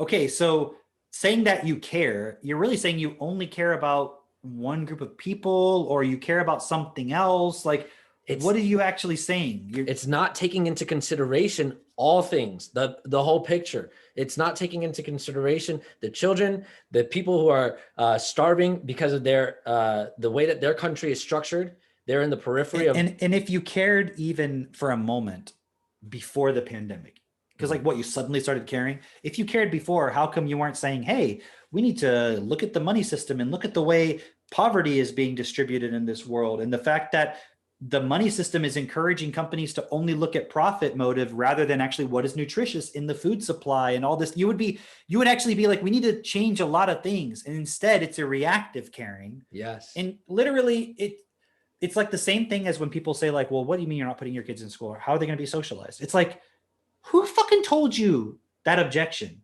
It's like you went to some school for like the schools themselves, like put you through some training course of like, if someone says they're going to homeschool their kid, you need to say, what about the socializing? It's like, it's not even a valid argument. It's some bullshit that doesn't actually make sense, but somehow everybody knows it. It's like the school sold you on that. And, you know, I was watching, I know Asif brought this up a couple of podcasts ago, but Abigail Shrier, right? I was watching an interview. How many school shooters come from the school? All of them. Sorry, go ahead. Just want to say Abigail Shrier. She was making this point of how kids are being influenced to become transgender and sold on it in a very practical way. Basically, kids will have this anxiety or whatever. They're uncertain about a lot of things. They're going on social media and they see something that says, you know, maybe you're transgender, or maybe, you know, you don't like boys, or whatever the case is, right? And then they start exploring that route via Google, and they're exploring this and they go, you know what? I want to talk to my doctor about this because maybe that's the case. I don't know. They're confused, right? They're feeling all the anxiety that they were normally going to feel in society, right? But they're directing it towards, maybe it's me, and they're not having a conversation with no one supporting them outside of that. And so then they go to their doctor, and the doctor says, well, here, if you think, you know, this is the route you want to go, take these testosterone, either injections or pills, whatever, take testosterone. And then the testosterone, a side effect of the testosterone is it makes that anxiety subside. It makes them feel more confident. It makes them feel like really good, right? Surprise, surprise. and then here's the kicker. They go back to school, or they go back to their friends or whoever, and they start selling them on, yo, this is the best decision I ever made. And they actually feel that way. They feel like super confident and all of that. They're like, dude, you got to get in on Bitcoin now, man.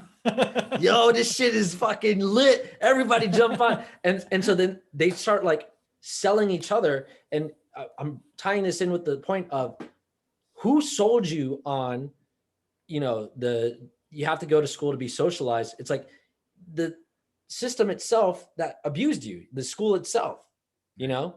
And so it's like this. It's like the person who's like, I'm leaving this abusive relationship. Like, no one's going to love you.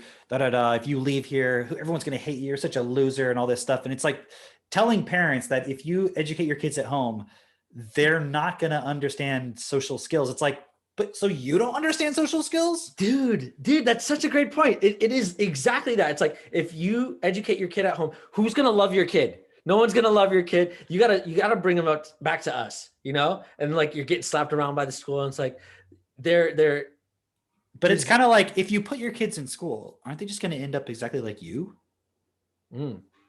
Like, did it work out for you? That's the other thing. It worked out for you so well. You don't know how to fucking educate your own kids. Yeah.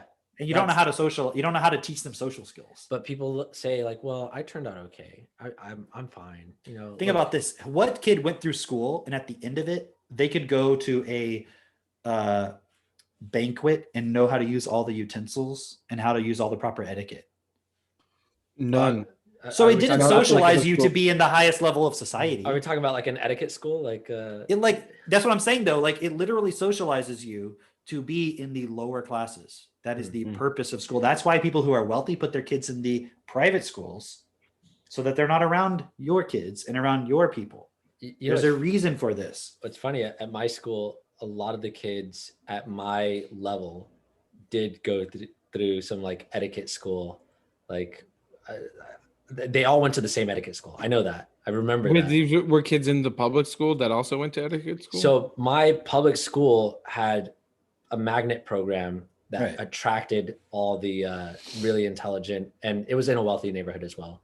But like basically, I never saw a public school student like the normal student that you would have. It was people that could have put their kids in private school, but this public school was designed like a private school. Exactly.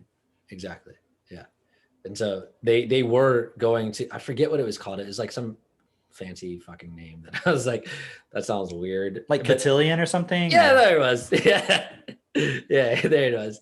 So but they did that so that they could be that was their socialization or whatever. But they're still the same people, even, you know? It's Yeah, well, they're just probably like the doctors and lawyers and all this other shit. They put their Yeah. kids in there. Yeah. Right. So it doesn't, I'm not saying it's any better, but my whole point is even if you're thinking I'll put my kids in school to socialize them, it's like, yeah, but what does the word socialize mean? What does it mean to socialize someone? Oh, let's see. Let's see what Google tells us. make them. Isn't it funny? We see all these things and it's like it's there the whole time. Like it's telling you that To shit. participate in social activities or to make someone behave in a way that is acceptable to their society. Right. So what does it mean to behave in a way that's acceptable to society? Well, you have to be okay with Become abusive. yeah. But the person, okay, when you go to school, Current society. the teachers, the administrators, the principal, all those people that are directly daily involved with your child, are any of those people where you would want your child to be? No. Like, I mean, some people might say yes, but they're fucked. Like, but I would think the average parent would be like, well, no. No, I don't want my kid. You wouldn't want them to end up there in front of a classroom of high schoolers. Especially because a lot of those teachers, I remember a lot of those teachers, they seemed depressed. They seemed Yeah, like they did not want to fucking be there. No. By and large. Even I went to a private school and the teachers, it was like most of them didn't want to be there. Yeah.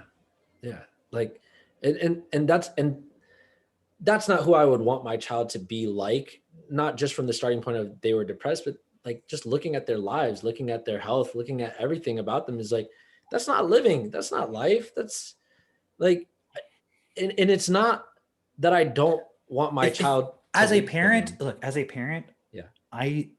if I was going to talk about what I don't want, I Yeah. don't want my child to have to work, get up every day and go to a job. Right. Exactly. Like Yeah. I would rather my child just have as much money as they need and they can do whatever they want. Yeah. But I've also taken the responsibility to instill principles within them that they wouldn't abuse that to harm other people. Mhm. Because that's what Or they've just go and, learned like, from us. Which travel do you on learn that in yachts or school? Hold on, something. do you learn that in school? No. Principles? So principles of like doing what's best for everybody. No. So what principles do you learn in school? Like what if you go into a school and you ask what principles are you teaching these kids? They'll be like inclusivity and diversity and excellence. And you're Listening. like, how do you teach excellence? Are any of your teachers excellent? We have great teachers here, okay? And they try very hard. Like They're very passionate and caring. Yeah. They care about every and it's all this boilerplate bullshit. Yeah. They would also say that they teach the golden rule, because I remember hearing that in like first grade or kindergarten. Like, remember the golden rule, but their definition of the golden rule is a very low vocabulary definition of the golden rule, which everyone has. Which is basically just sharing. it is. It's literally just sharing, and it's like to me, it's so stupid. We never tell our kids to share, by the way. Yeah. Like if one of the kids has something and the other kids want it, we'll tell the one child, hey, if you want to play with that, you should ask the other child if you can play with it. And they Yeah. can say yes or they can say no. And then we'll say to the other child, hey, they're asking to play with it. You don't have to give it to them, but it's okay if you want to as well. Or can you guys find another way to, like, we kind of give them the higher level understanding of how to cooperate in this situation. And you even And tell them, using force on each other and hitting each other is not acceptable. yeah, and you even tell them, because I've seen this, you'll tell them like, well, that one saying no, so you can persuade them, or maybe you can They're go saying play with something no, else. they don't want to share it with you right now. They don't Yeah. want to give it to you. Like Yeah. you don't have a right to just come take it, right? So it's funny because when we go to the playground, right, there's the other kids playing, and Max wants to play. The other parents are like, "Oh, share, share, share." And I don't say to Max, "Well, no, don't let them play." It's like he's gonna see that if you're programmed to be stupid, do you see what I mean? It's not Yeah. his responsibility. Yeah. So in that moment, what I would say is like, do you see how this literally what I would say? I'll say, Max, do you see how they're telling their child to share? What do you think that means? Why are they saying that? And we would go into that discussion. Mm. So I'm not teaching him to take advantage of it, but I'm also not going to be like, well, they're dumbing down their kid, so now I have to dumb down my kid. He has to share. He has to do these things. No. So if some other kid's wanting to take stuff from Max, I'm like, you don't have to give it to him. But a lot of times the parent is like, they don't want there to be a conflict. So they're telling the kids to share, so they think that's going to resolve the conflict. What we teach the kids is how to resolve the conflict. Yeah. Because if you program your kids share, literally all you're doing is just teaching them that some authority figure can come in and take what's yours. Mm-hmm. You don't have a right to anything. Yeah. It's literally preparing your children to be in the socialist world. That's all it is. Yeah. It's interesting how you would describe that.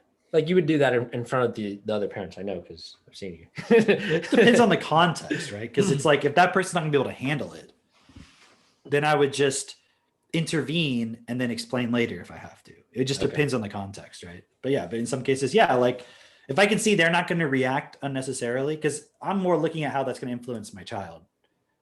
I'm not afraid of making someone react, but if it's going to put my child in a situation where something's going to happen very quickly that they can't process, then my responsibility is to prevent that primarily. Yeah. Right? Okay, that's cool. That's cool. As in, like, if you were to call out a parent and then that parent like goes into some possession. Yeah, like if there's a parent over here saying something stupid to their kid, I'll sit there and be like, Max, do you hear this person what they're saying? Like, is that bad? Like, I don't care if they can hear me. But if I can assess most likely it's going to create a problem, then I'm going to just direct Max away and be like, hey, this is not a good situation. Why don't we go over here and I'll explain?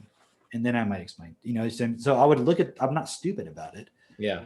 Right. But I also don't have a problem I'm okay with the other person hearing me telling them that they're doing a bad job parenting, because they might be like, oh, that might influence them in some way. Yeah. Yeah. Yeah. I'd rather be direct if I can, but my primary responsibility when I'm with the kids is not to support that parent, is to support my child. Right. And then anything else I can do is good as well. But I mean, who do I have more of a direct influence on in that moment? Your own child. Right. Yeah. And we also know parents have a tendency to become very reactive when you call their parenting into question. Right. But it's so funny. It's so funny that that's the case, because parents are also the first ones to tell you like, oh, I wasn't given a handbook or whatever. Like, it's so hard. I don't know what I'm doing. Yeah. And yet when you call into question, like, okay, but you shouldn't be doing this, then it's like they fall back on that as an excuse of like, well, I wasn't given a handbook, so I don't know what I'm doing. Right. It's not fair. It's like, because they don't doing actually, the best I can. They don't actually care about being the best parent according to definition 3. They care about their perception of themselves according to definition 1. Yeah. Do you see what I'm saying? They don't actually care. They just emotionally care about defending themselves so they don't have to change. Yeah. Because if I say you're doing a bad job, like if someone says I'm doing a bad job, that doesn't mean I'm immediately assuming they're right. But if I react, especially, I'm going to look at it and consider. Now, if someone just says like, no, you're doing a bad job because you shouldn't put you should put your kids in school, I'm just disregarding that. Yeah. I'm not even reacting to it. Yeah. But if someone says something to me that I react to, now I'm going to look at that and be like, why am I reacting? What am I defending? What's going on here? That doesn't mean what they said is correct, but there's something that I need to look at. The fact that I'm reacting is indicating that there's something there to look at. Yeah. So if a parent's reacting, it doesn't mean I'm right.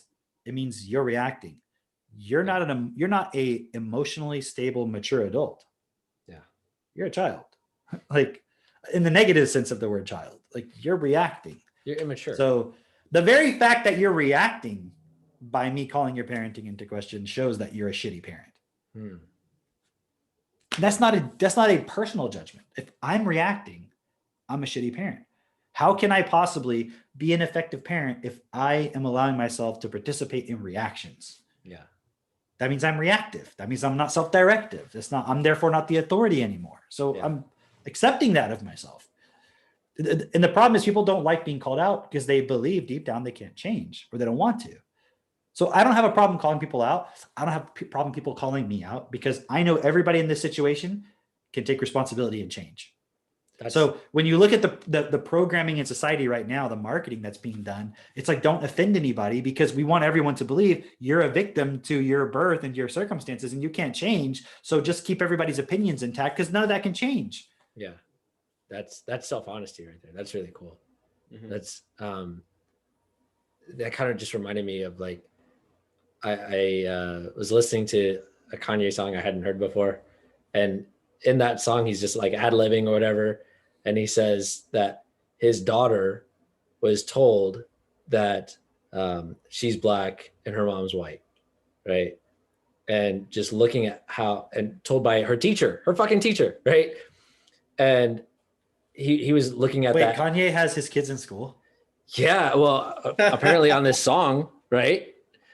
Yeah. Imagine you can be that wealthy and influential and still be fucking retarded and have your kids in school and not, even with everything he knows about how fucked so much of the system is. Right.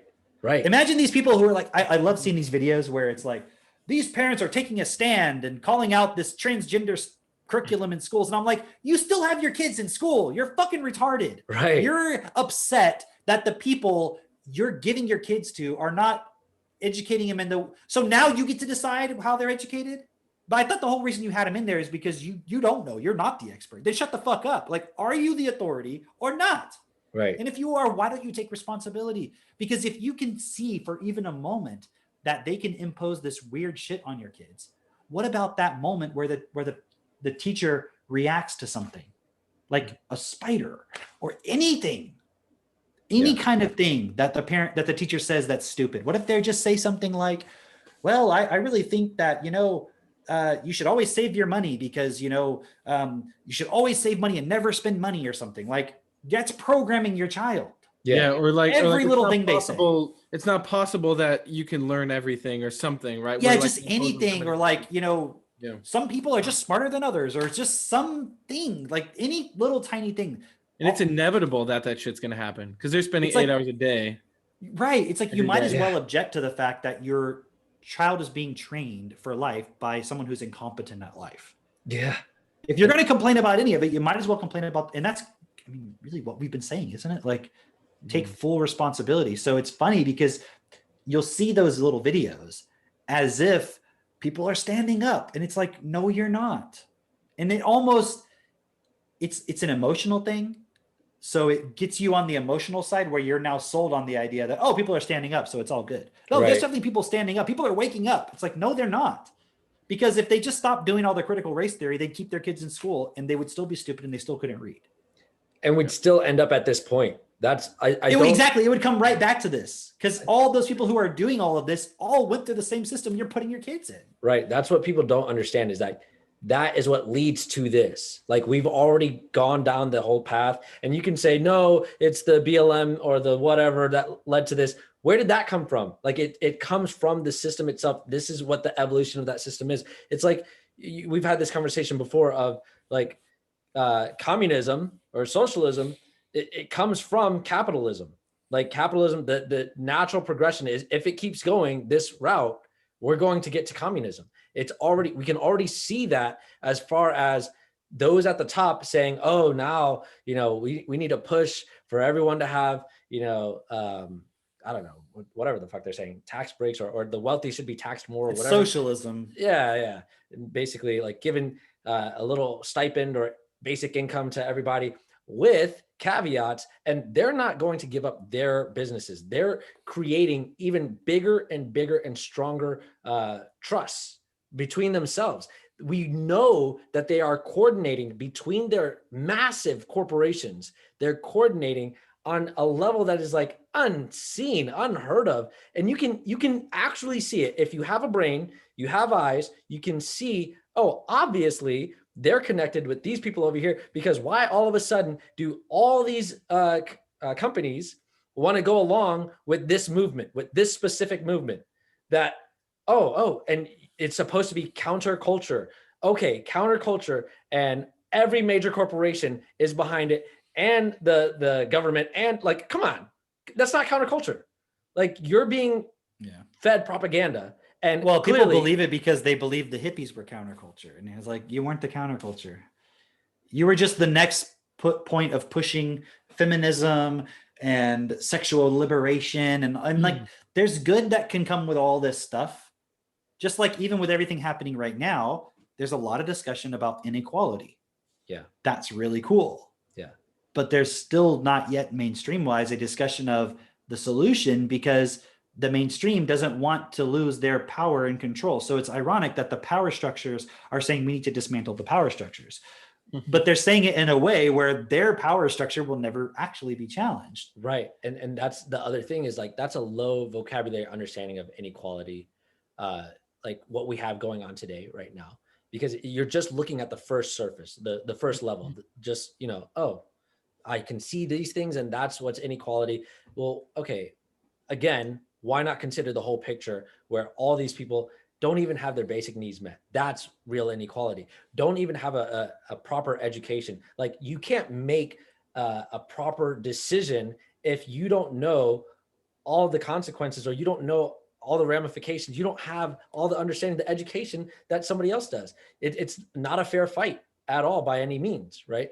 But on top of that, having this point of the different governments and companies and all of this presenting this, where they're never going to give up their power.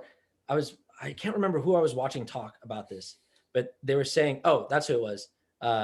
Glenn Greenwald and Russell Brand. Okay. They were talking about this point of, if you look at the two-party system in any country, there are major swaths where both parties completely agree. They completely agree on like a foreign policy, where it's like, we have to go out and invade Iraq. yeah, exactly. And just bomb these people. Like, we have to do that. And those are the things that like nobody fucking wants. And yet they make it seem as though like, that's not the important part. That's not what you're fighting for here. Right. That's not what you're making a decision on. It's all here. like the really irrelevant shit, really. It's the most irrelevant shit, where they have disagreements or whatever, but everything. And he's making this point of like, the deep state, it's funny because you're not allowed to talk about it. If you talk about it, if you bring it up, you're dismissed as a conspiracy theorist. But the actual truth of the matter is, all of those concepts, all those policies that are real, that are being decided on, and no one at that level disagrees with, you don't hear about it. There's clearly some entity which has consistency that is making the same decisions over and over, no matter who's, quote, in power, which party. Right. And I was thinking about this point. I just wanted to bring it up before I forgot, which is like, if you look at the school system, for example,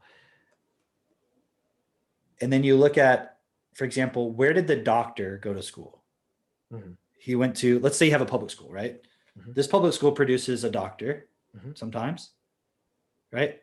Where did the janitor go to school? Same school. Right? Where did the secretary go to school? Same school. Right? So the same system is producing all of these little points. Yeah. And then so when you say like, oh, we're going to put them in this system to socialize them, the same 3 different products are coming from the same point. And the other thing I was looking at is, who works harder, a doctor or a housekeeper? Probably a housekeeper. Housekeeper. I mean, maybe they work the same. You could have an argument, a disagreement, but you wouldn't say, oh, I mean, the housekeeper is lazy and doesn't do anything. Right. So is it that they work hard and that's why they're a doctor? Is it because they have a different education? Because didn't the janitor and the housekeeper and the doctor and the secretary all go to the same system? Yeah. Because that same public school, you could find, I'm sure, somebody who went to the same elementary, middle school, public school, high school. One person became a janitor, one person became a doctor, and they both work a lot of hours every day, and it's hard work. Yeah. So what is making the difference? Well, one of them is better at memorizing and getting grades on a test, most likely.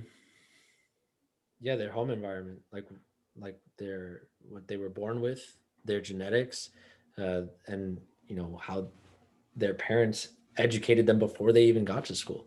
Yeah, those first. Also, what would happen if that person who was the doctor lost their job? Would they go become a janitor? No, they'd find another like high paying job, something like that. Yeah, it's like their inner thermostat. They'd And find if the janitor lost their job, are they going to be like, you know what? I'm going to go to medical school and become a doctor. No, not likely. So like the inequality that is in our system, and that's not because of racism. Right. That's not because of anybody sitting there going, well, you have to be a janitor, haha, because I don't like your race. There's an inequality that's built into the system that is ingrained into each of us, into our literal DNA, into the fiber of our being. There's an inequality that's built into us. So no matter what changes you try to do that are only political or only economic or only whatever, it's not going to change that. You see what I mean? There's a fundamental re-education of people that has to happen. And the moment you say re-education, like, oh, you want to put everybody in camps and there's some re-education camp, it's like, no. But you have to start with some point, which is, okay, what's the place where a child starts their education process? At home. At home. And if the parent doesn't start to re-educate themselves of their own choice because they see the value, then that'll never happen. And if people just continuously give just like you were talking about the example with the governments, right? Why is all that occurring? It's because the average person says, that's not my domain. I just leave all of that stuff up to that. I don't need to take any responsibility for that. Yeah. And the parent says, I don't need to take responsibility for educating my child or the health of my child. Just whatever the expert tells me. But what you don't realize is somebody in the background is managing that system in a way to keep it in existence and to maintain some sort of power or money or profit or something. In many cases, all of those things. So they're not going to ever do anything in a way where it's going to empower you to to reduce because everyone's trying to survive. So they're like, in the same sense that you're doing that, the person over here who runs is kind of like, let's say, in a way, influencing the education system, is also giving up their responsibility to the doctor for their health or whatever it is. Everyone is doing this. Yeah. But there's a level where some people are educated in a way to understand how all these systems fit together and are able to influence each of these points so that they can basically live a life where it's like they never worrying about money, worrying about a paycheck, worrying about where they're going to get a meal. It never comes across their radar. That doesn't mean they don't have worries. It's just a totally different thing. So it's like even the person who says, oh, well, if I just work hard and I become rich, then everything will be good. And it's like, well, no, because those people just have a different level of worry. Just they don't worry about the things you're worried about. They're focused on solving different kinds of problems. So even the people who are in the positions to, quote, benefit from society, they still have to survive in that system. You know what I mean? Like they still have to compete. It's not like once you're the king, you just sit back. It's like, no, suddenly you're like trying to fight against the other kings and you're trying to control your nobility and make sure they don't overthrow you and all this other shit. You're still worried fundamentally about the same thing, which is survival. Yeah. But no one is ever questioning any of that. And it's like this self-perpetuating problem because parents just feed their kids into a system that's just going to slot them into one of these levels. They didn't take the response. It's like all this stuff that I'm talking about, we explain all of this to our kids. Mm. Like we're teaching them about where inequality really comes from in this world. How does money work? Like, what is it? Why does it exist? Why do we have to focus on it at some level? And so with our kids though, it's like our purpose is to support them that when they are adults, whatever it is they need to do to support the system to change to be best, they'll be equipped to do it. Yeah. It's not to determine for them already what they're going to do. It's to prepare them because I can't really obviously predict exactly what's going to exist when they're at the age where they would be, adults doing their own thing. Yeah. So as a parent, the only thing I see, but what do most people do? They just put their kids in the system so that they can hopefully fight for a job. Yeah, and most parents, they're not considering what's going to be here in the future. They're not considering who. You can't even fathom what's going to be. They don't even know, like they're not even paying attention to it. But It's because the local newspaper didn't tell them. right. That's literally where they're getting their information, there or the CNN or whatever, which they don't realize is being manipulated on purpose so that they'll just keep putting their kids into the system and not question anything. And here's the other thing on top of that is like they don't even know who they are. Like the parents themselves, Yeah. they don't know who they are. They don't know what their purpose is here on life in life. They don't know how to even transfer a purpose to their children or ensure that they live a purposeful life. Like they don't know what the purpose of their children is even, you know? Yeah. And here they are guiding them to what? They have no clue, no idea. They're just like, okay, I have these kids, and to them, the kids are, they are the systems. They are the systems kids. And it's not to say like that parents are thinking about it in that way of like, oh, I'm supposed to, like the government does own my kids. They're thinking about it in the way of like, this is what we do. This is what we've always done. Parents care more about their own feelings and how they feel about their kids than what's actually best for them. Yeah. And that's really what it comes down to, is like they'll argue more from the point of how they feel about it. So it's like, well, I feel like I love my kids. And it's like, you don't love your kids. Like if somebody didn't feed their kids, they said, but I have this feeling of love for them. It's like, but you don't love them because you're not feeding them. You're not doing what they need. It's you know, and so just because you feed them doesn't mean you're also giving them everything they need. There's if your child grows up in this world and 20 years from now, there's no opportunity and they have no way to navigate this world, you didn't do your responsibility as a parent. And if somebody wasn't exposed to what we're saying, I would say, well, they kind of have an excuse, I guess. I mean, not really, because if they had just sat for a moment and considered the point, they could come up with the same point we're talking about. It's not like the information isn't there, right? But at least they would have some excuse of ignorance. Like, but if you're like listening to this and you're, well, no, I'm just going to continue with what I'm doing. It's like, you're fucking everybody over by doing that. Yes. That's it. It's like, they're not considering the world that you're leaving your children by the impact that you even have on the world. People they believe that they have no impact on the world. And Dude, yeah. I'm just thinking the fact that it's Mother's Day, right? Yeah. Today, when we're recording this, obviously. Right. And people will say like, happy Mother's Day and honor the mothers and all this stuff, right? Right. But what's the actual living proof that you really truly appreciate mothers and all mothers out there and all this stuff beyond just the platitudes? You would fulfill your utmost potential and find a way to support as many mothers as possible. Wouldn't you make an environment where mothers can really be the best mothers they can be? Wouldn't you like You wouldn't just say, oh, happy Mother's Day to all the beautiful mothers out there. It's like, you're just saying that so that you get a good feeling and other people get a good feeling about you. Yeah. Exactly. Like mothers would actually be appreciated in the sense that like, why is it right now so many mothers believe that what they do as a mother is not as important as building a career or building a business? Isn't it crazy that the same society where we're saying being a mother, like, and when I say being a mother, I mean really being a mother, not just calling yourself a mother, like taking full responsibility for your children's health, lives, education, all of that, taking full responsibility for all of it. Women are being told that is not necessary. It's slavery. Yeah. That's not. And then at the same time, we have Mother's Day and everyone's like, happy Mother's Day. The same corporations that are like saying that women need to have empowerment and equality and in the workforce and all this shit, which prevents you from being an effective mother. Yeah. I'm sorry to say this to it's like, if you're so fucking powerful and you're such a queen, you would never get offended. But it's like, we have to tiptoe around everyone's feelings because they're so fucking weak and they act like I'm amazing and I'm so empowered and all this stuff. And it's like, but you're actually very weak because you're offended if I even say you're the wrong pronoun.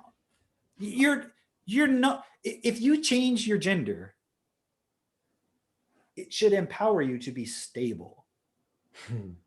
Yeah. If you change your gender, I'm just using that as an example, Right. or if you're now gay instead of being, if you're gay and that's what empowers you, whatever it is, and then I say I don't like gay people, which I don't actually have a problem with gay people, I'm just saying, let's just say I said that, okay, and then you get all offended, shouldn't you be more stable because you're expressing yourself? Right. Like if somebody says to me, I don't like you because you're white, it's like, that's a stupid reason not to like somebody. Right.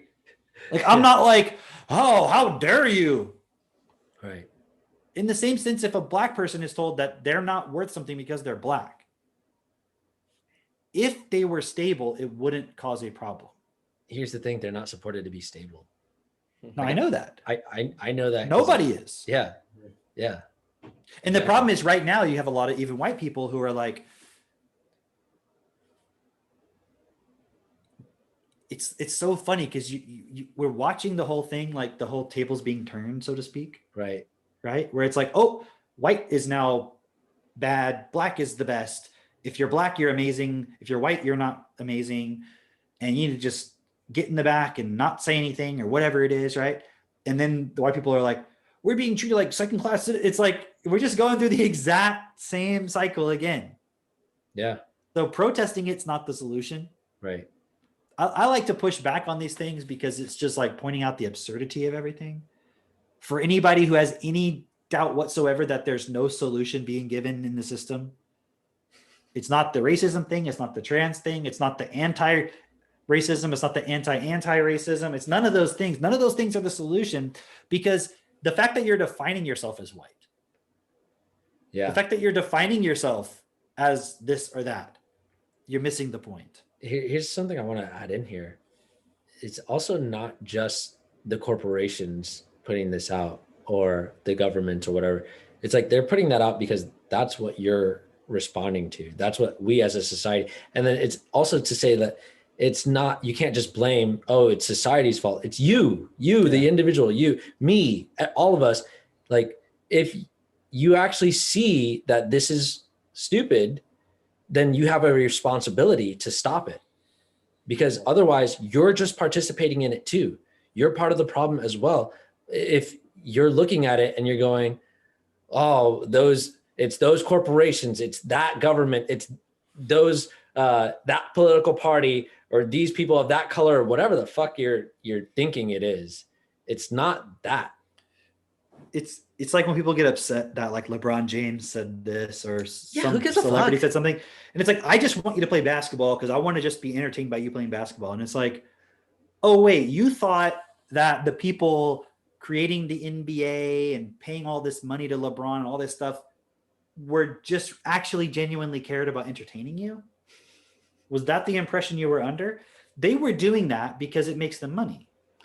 If they're doing this now, it's because it makes them money. They don't care about what you think. Here's another thing. It's usually these people are already, the people who are in those positions, they're already businessmen and women, and they're buying the club as like a, hey, this is going to be a point where we can promote things, we can influence others. Like it's like, it's so obvious, you know?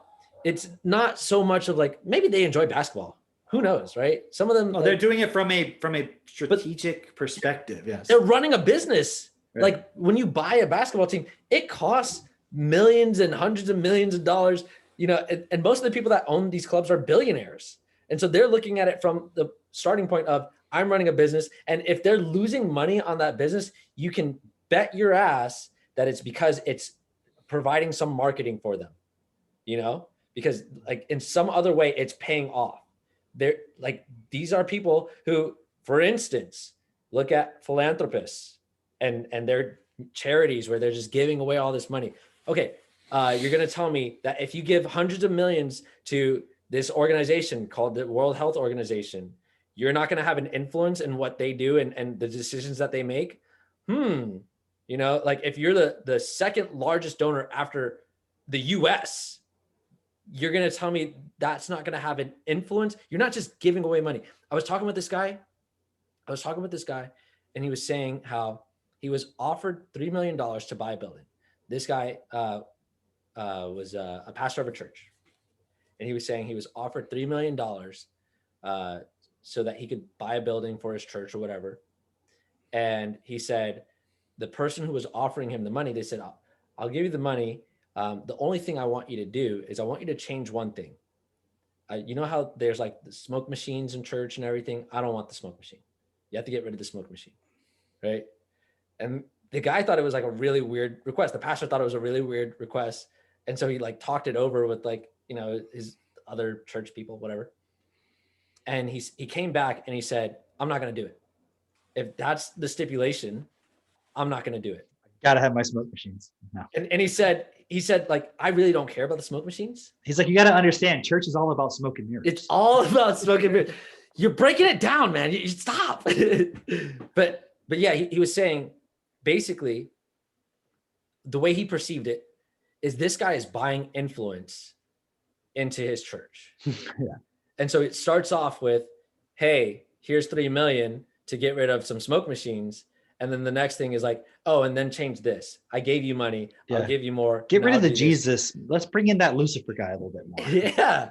Yeah. Bring in that guy. He's, you know, the son of the Morning Star. Yeah. Morning Star breakfast sausages. Yeah. Yeah, the company. Yeah. But it It was like a very long-term strategic thing just to get everybody hooked on these breakfast sausages. He started with smoke. That's how these people think, though. They think years in advance, right? Yeah. Hey, your audio changed, Cam. It got muffled all of a sudden. I don't know why. It's weird. Yeah. Any better? Yeah. We can Maybe ruffle it. It's a sign from the universe that I need to change my muffler. If you don't change your muffler, we're all gonna die. Yeah, if I don't change it, Oh, and there I it goes. change it 3 times. I Oh, didn't even do it anything. worked. That's weird. You got an Thank you. Asif mic over there. I thought about changing my muffler. I think that was the key. I'm still working out the kinks in this whole Yeah. cosmology. That's how the law of attraction works. There it is. Yeah. So what happened with the guy? He didn't He didn't take the money. He didn't take the money. Okay. He ended up telling that guy to fuck off. I'm pretty sure he said it that way. He's a pastor of a church, whatever. He said, "The Lord be with you." But the point that I'm making is, The Lord fuck you. look, even at that level, even at that level, though, it's like these guys. I mean, are, isn't that what God does to the enemies? He fucks them over, right? So wouldn't it be okay if you were like, "May my Lord fuck you over"? That's some Old Testament shit, Cameron. The New Testament is all about love. Okay. Oh, right. In the New Testament, we fuck our Lord over. Got it. Yes, that's right. I remember that story when he's like, look at these people, look at these idiots, they're fucking hanging me. Old Testament, God crucifies people. New Testament, people crucify God. Yeah. The people get their revenge. Empire Strikes Back. Yeah. That's pretty much it. You know, I was thinking about, I'm reading this book on the Roman Empire, and there was this, I'm only like on the first, I only read the first chapter so far, but they were talking about how this Greek, we actually only know a lot about the history of the Greek or the Roman Empire through Greek historians, apparently. Oh, why is that? They give a whole thing, but it's not that relevant. But Okay. the point is, in this Greek historian named Polybius or something like that. Can I ask you before you go into this? Yeah. What caused you to like start focusing on the Roman Empire? Oh, well, what happens is I buy a bunch of books, and then the books come in, and then I'm like, hey, I'll read that one now. Or I'll get done with a book and I'll go like, what have I not read yet? Oh, that one looks interesting. Oh yeah, I was going to read that. So, okay. but I had gone through a period where I just was looking at the Roman Empire, and I bought a whole bunch of books, and yeah.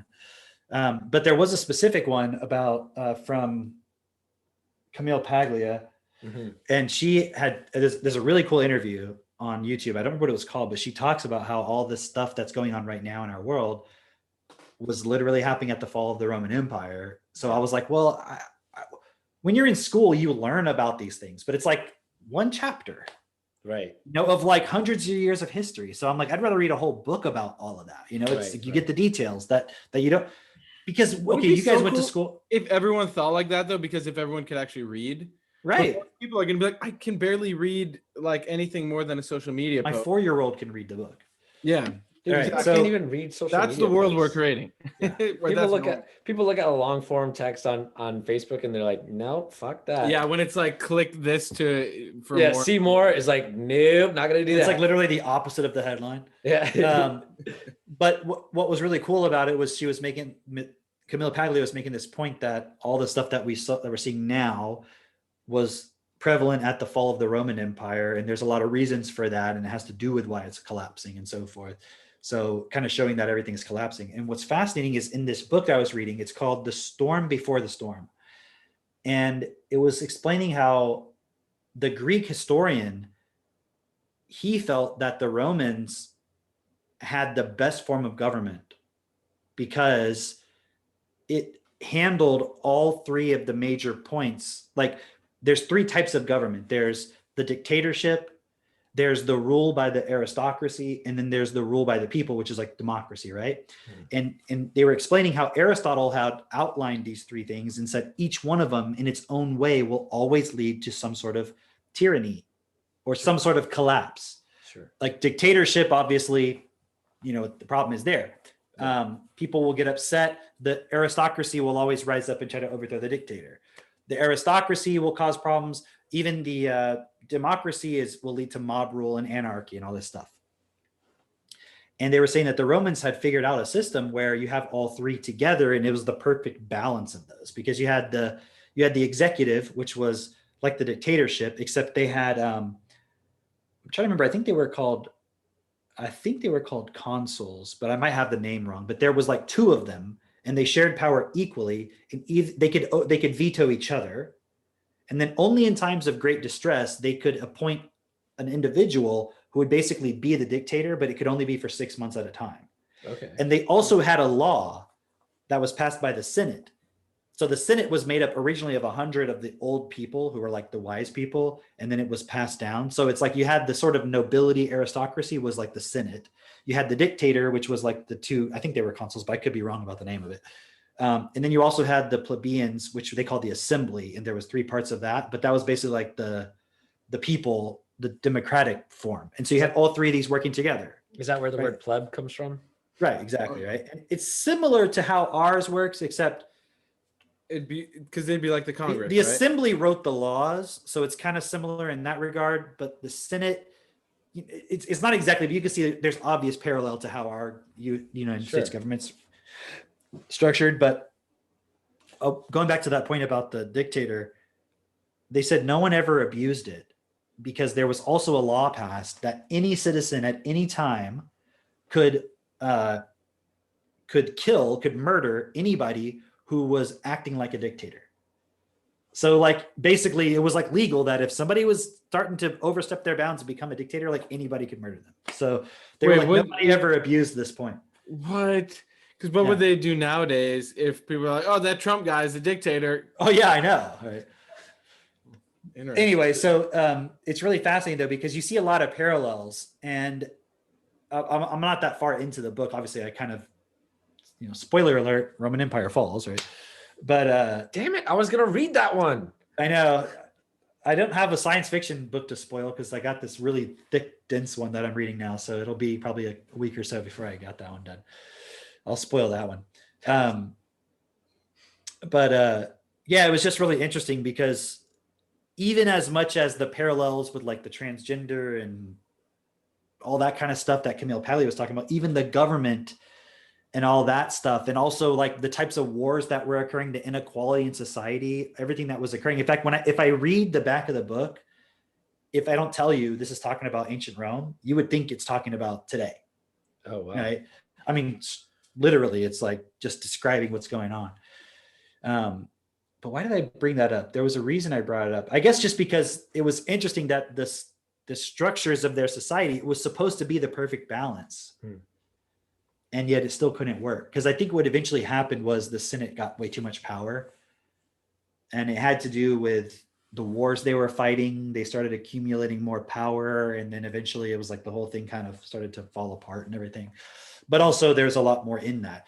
But the thing that's so interesting about it is, so can you look up when did the Roman Empire actually, when was it done? The Roman Republic. The Roman Republic. Because I want to say it was like right around the turn of the century, turn of the millennium. When did the Roman Republic end? It's 27 like BC. 27. I was gonna say 100 BC. Yeah. So Yeah. around 27, right? When was Yeah. Jesus born?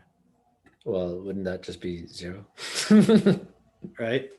So Yeah. around that time, right? You see what I mean? Yeah. It's a rhetorical question, but my point is, I just thought maybe there'd be an answer or something. Jesus was he was born on 5 BC, 5 years before Christ. Like, wait, what? But my Yeah. point is like right around that time, Jesus was here on the earth going like, hey guys, kind of some problems in our world. Everything's collapsing. If we're going to create a new society that's going to be sustainable, that's going to work, it's got to be based on certain principles, right? Nope, you're in a cult. Kill him. They were like, hang him up, kill him, you know? Yeah. But it's like, if people could have processed it. But here's the point. Like, we're back at the same fucking point. Yeah. We're back at the same fucking point. And the crazy thing is, And people are still waiting for Jesus. not only that, they're fighting for the limitation. They're fighting for, and what I mean by that is like they're fighting for the system to stay in place. Hey, remember that episode we did called Why Trump Failed? Yeah. Right? Somebody, not too long after we released that, they were like, he didn't fail yet. He didn't fail. How can you say he failed? Like he's not over yet, because they were still waiting for that March 4th or whatever, when it was the real, all that bullshit, because they're probably a Q-tard, right? Right. I just saw that same person. I won't say who, because spare them the embarrassment, right? But I just saw them going on a post. Katie was telling me about it, a post about Bruce Jenner. Oh, excuse me, Caitlyn Jenner, or We're Still Pretending, right? Running for or governor of California, right? Yeah, And this yeah. person was like, hey, but at least she's standing up for what's best for California and all this stuff. I'm like, holy shit. Like, They're in it, dude. they're so deep in it. They're like, there's got to be a master plan here. You know what I think? I'll tell you what I think, okay? Because some people are like, well, maybe they're trying to get the Republicans to accept transgenderism or something, and I'm like, or maybe Bruce Jenner is a genius and he's been planning this for a long time. And he's like, become transgender so that he can get all of the liberal people to become conservative. And so he can, that's what I think's happening. It's too much. It's I think too it's all an much. act. But you got to admit, the guy's committed to it. Oh, he's definitely committed to the role. That's for sure. It's going to be interesting to watch all of their attempt, they meaning the mainstream, to attack Bruce. Yeah, you can't attack a transgendered woman after you've made. But they the will. But they whole- will. Watch. They will. They will. Yeah. Even though, wasn't it like Caitlyn Jenner was Time Person of the Year or on the magazine or Vogue or some shit, or Woman of the Year or whatever it was, right? She's Hitler now. She is Hitler. Watch. In fact, What? we shouldn't even call her a she, because Right. she's- They're gonna he's do it. he's abusing transgender. Like, he doesn't stand for all transgender people. That's what it's going to become. Like, he's actually still a male. All this shit, they're gonna throw everything at him, everything. But it's not really relevant, because at the end of the day, that's just another story to like distract us, right? Just like the same thing with the UFOs and like everything that's coming out today. Like, if you're still watching TV, stop. Just fucking stop. Like, it's all meant to keep you from, like, what would be an awesome story? Just imagine the media disappeared.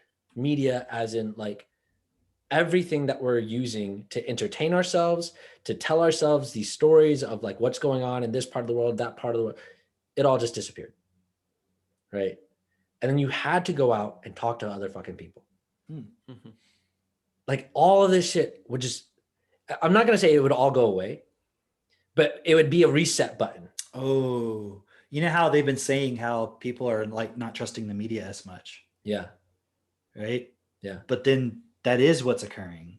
But then they're telling everybody to remain distant from each other and don't go and have parties with people you don't know that aren't in your family and everything. So everything's being put in place that as the trust in the media is falling, and people are starting to, in a way, stand up and be like, hey, we need to like actually question all these things. Then they're also You're- removing trust in other people. Well, putting physical barriers of like, I shouldn't like, in even obviously the people who are really questioning are not going to buy into it. Right. But they're going to eventually have to face the pressure of other people saying, you're hurting other people by going and just talking to other people. How easy is it to facilitate a real conversation with someone when you're both wearing masks and you have to be 6 feet apart? Right. You can't even just be like saying hi to the guy next to you. And like, remember you used to like, when I go to the grocery store, I'd be like the person behind me, be like, hey, how's it going? You know, and you might chat for a minute. You Dude, can't even do that anymore, technically. I do that at the grocery stores. I do that. Like, but also I'm wearing nice clothes when I go to the grocery store. So like I'll walk in and they'll be like, oh, excuse me, sir. Were you coming through this way? Like, yes, I was actually. Hey, how's your day going? And then like spark up a whole conversation just on that. And then they're like, oh, okay, well, you have a great day now, sir. Like, okay, cool. Like people actually want to talk to you. It's the funniest fucking thing. It's the funniest fucking thing. Dude, you should wear a doctor outfit one time and see what happens. That'd be hilarious, right? I have a lab coat. dude. I didn't have time to take my lab coat off. I was doing experiments. Yeah, I was doing experiments on COVID patients. And everyone's just, ah! Yeah. But yeah, like what I see is, okay, there is a breakdown in trust in the mainstream media.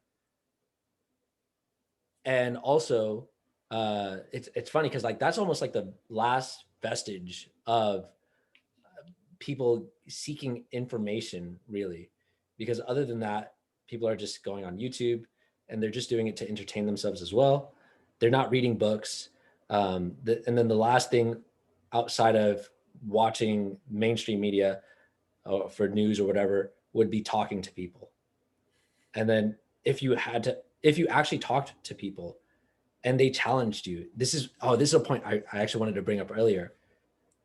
This point of having those uncomfortable conversations with people is so necessary right now, because we've been now programmed or trained as a society to not have uncomfortable conversations and to make everything uncomfortable. Everything is now an uncomfortable conversation, whether it's talking about your child's gender or sexuality or whatever, right? Even being like, how's the weather? Be like, oh shit, climate change.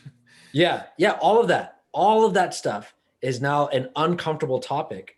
So it's all now taboo. You're not allowed to talk about it. And now you're distanced from everyone. And now it's like, oh, you can't even have a conversation or build a relationship with somebody else to see that this person is acting in good faith. They're like, okay, they're a real person, and you can develop some sort of trust where then you can have those hard conversations. You know what I mean? Like they're not just a CNN ad. Right, exactly. Or a pharmaceutical ad or whatever the fuck it is, just trying to like sell you on the fucking propaganda that someone has impulsed them with. Right, yeah. But the only way to actually be able to do that, to have those uncomfortable conversations is, well, you got to have confidence in yourself, obviously, right? But in the context of, if you're socialized, like going to school or just going along with what the media tells you, then you are only thinking about that feeling inside of you that says, don't challenge anyone else, or don't get called out, or right. That's the real socialization. That's it. It's just fit into the system and don't question it. That's it. If you're the person who questions the school system and you're in school, will you ever make it? Mm-mm. No. So by definition, to get through it, you have to be a person who's unquestioning of the system, whatever system you're in. If you're a doctor, you cannot question the system you're in. You will lose your license. And that doesn't mean the people who question it are bad doctors. Right. Every person who's pushed something beyond where we are at currently with our knowledge had to question where things are at currently. Does anyone actually believe we're at the point now in human history where we know everything and nothing that we know can be questioned? But that's what they're acting like. Yeah. Yeah. Trust the science, follow the science, trust the experts. So for all y'all who don't trust the experts and don't trust the science and who are questioning things, you know where to find us. Also, yeah. Also, it's time to step up. It's time to step the fuck up. It's time to face that point within yourself. Challenge yourself so that you don't become a slave or remain a slave of the system. You don't become just a puppet. You don't become just something that's like, okay, you've been socialized so that you won't stand up and you are playing your role. Even if you don't feel like you go along with any of this stuff, but you're not actually doing anything to stop it. And we're not saying protest. That if you don't get that, go listen to all the other fucking podcasts because you're missing it. We're not saying protest. That's not standing up. Standing up is really challenging that point within yourself, educating yourself, and then doing that for others, helping others so that leading, guiding them, supporting them so that they can educate themselves. They can then see the points for themselves and say, oh, like this is what we're talking about as far as like what's best for all, for you as an individual and for the others, is actually taking these points on and, oh, I'm educated. I can see this is best. I can see this would be best for my children, for everyone involved. Yeah, let's do this. We got to stop doing that. And what's best right now is us to stop abusing ourselves, each other, this world. And if you don't know how to do that, reach out to us. Where can they find us, Mitch? Yeah, self-perfected.com. Join the Hangouts where you'll find other people who are doing this. We can show you the way. And then the point that brings it all together is really TechnoTutor. That's how I make sense of all this, because that's what they didn't have at the time of the collapse of the Roman Republic. And that's what we haven't had since, up until 7 years ago. So that's the point that's really going to make it all come together. But check out Self-Perfected, connect with people. And as Drake and Cam and I have been saying, time to step up. Cool. So stop being retarded. We'll see you soon. Join us. Did you want to hit one more point, Cam? Okay, bye.